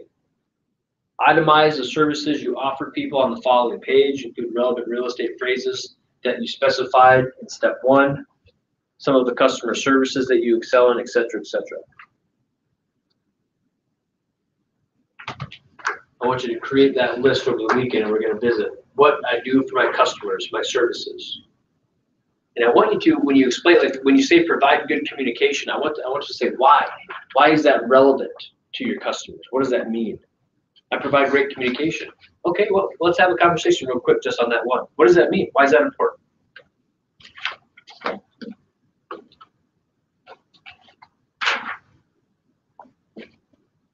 Why is providing good communication important to people? Well, they want to know what's Well, what's going the on. benefit of it? Yeah. Peace of mind. I'm in the know. I have knowledge. I feel comfortable with what's going on. You're reducing my anxiety. Right? So when we say you get good communication, we have to understand and elaborate on that. Hey, here's the deal. With our team, with Team Lucky Duck, we are phenomenal communicators, which means no anxiety. You always know what's going on. Your questions are always answered. You get responded to timely. We just overall reduce stress. Now, did that handful of things that I just said sound way better than saying we're just good communicators? Absolutely. That's where we need to take our level of communication and scripts and marketing and dialogue to. We have to be focusing on the so what, not just the feature, but the actual benefit, the value, because nobody else talks that way. If you're the only agents that are doing that, you're going to blow it out of the water every single time because you are playing at a different level. You really, truly are. Gosh, you're getting me pumped up. Page 23.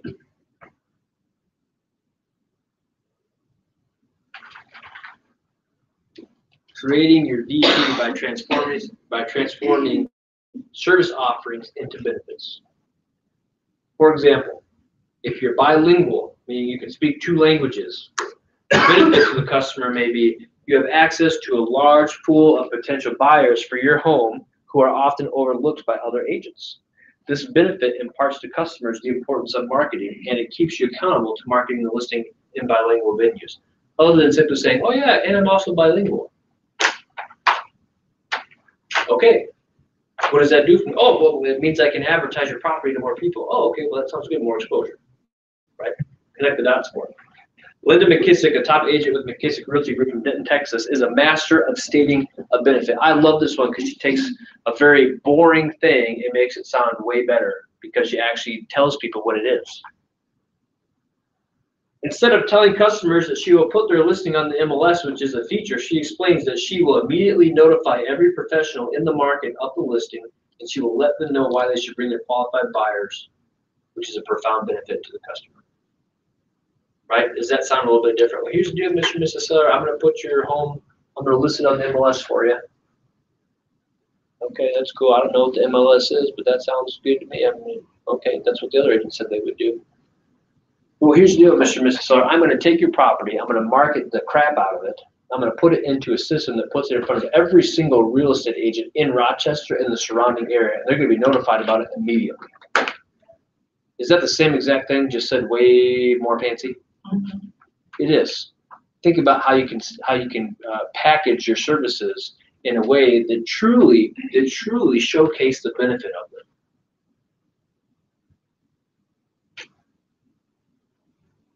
How are we communicating our value and what we actually do in a way that's relevant and understandable to the customer?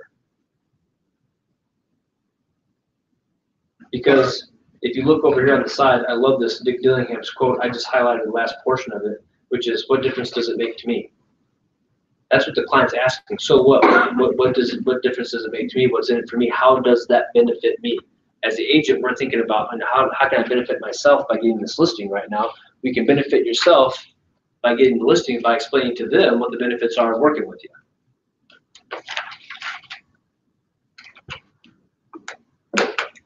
So if you flip over to page 24, it talks about an example of value proposition, services and benefits. I think this is a good job of taking things and expanding upon that, right?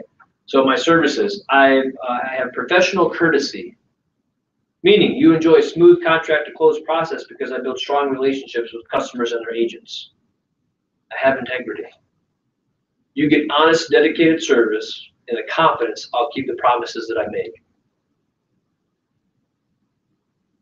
My office averages 98.9% of listing price.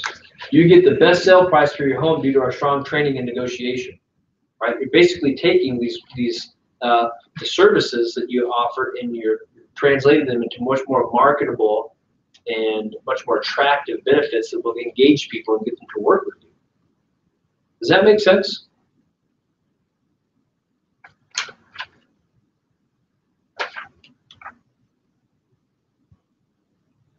Page 25.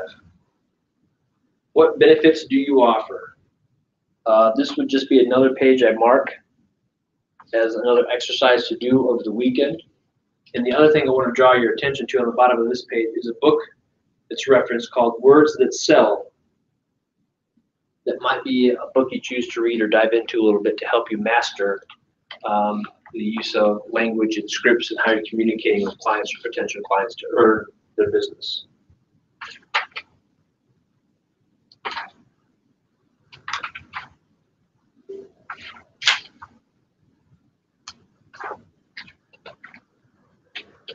Page 29 is another exercise as well to do over the weekend.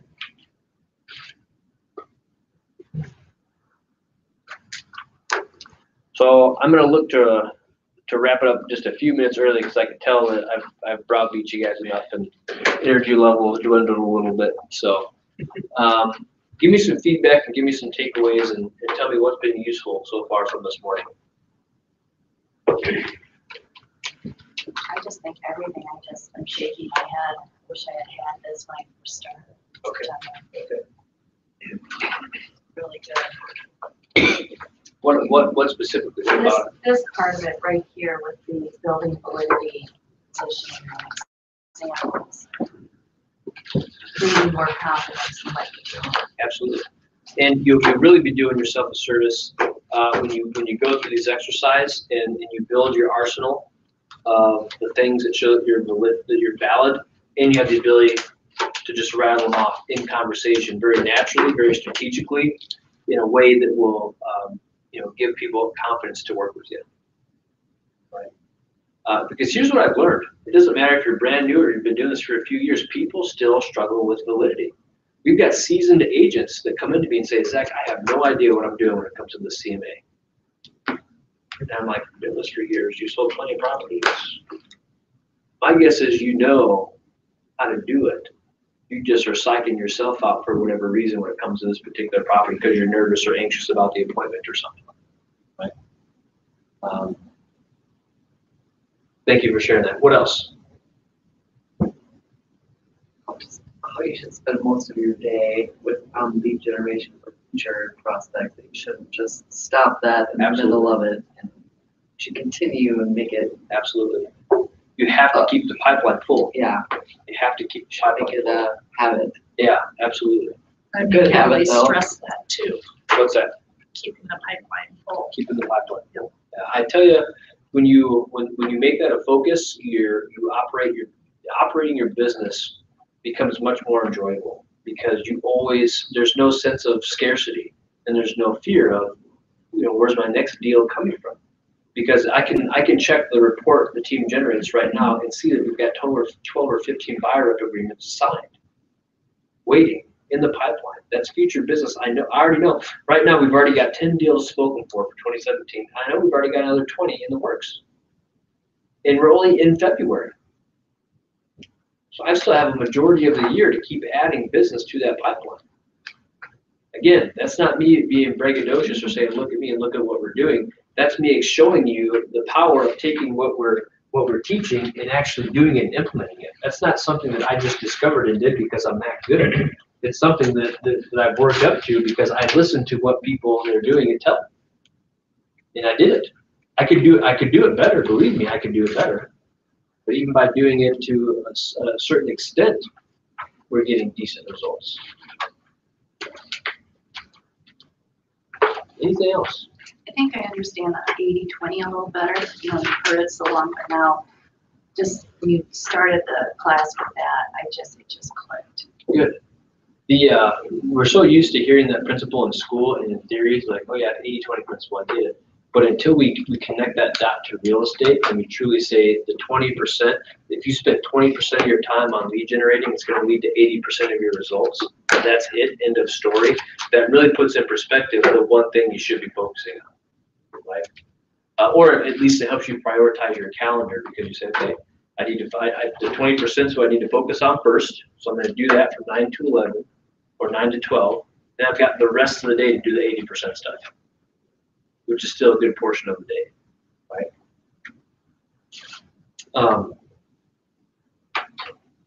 What I want you to walk away with today is the realization that the opportunity in front of you when it comes to your real estate career and profession is phenomenal. It's phenomenal. And if you have the desire to hit some of these goals and you want to do a good amount of transactions and earn a good living, just keep coming to the training and do what we tell you to do. And call me, email me, text me if you have questions or you're looking for help, because we'll help you get there. We will help you get there, but I can't do it for you. You've got to do the lead gen aspect of it.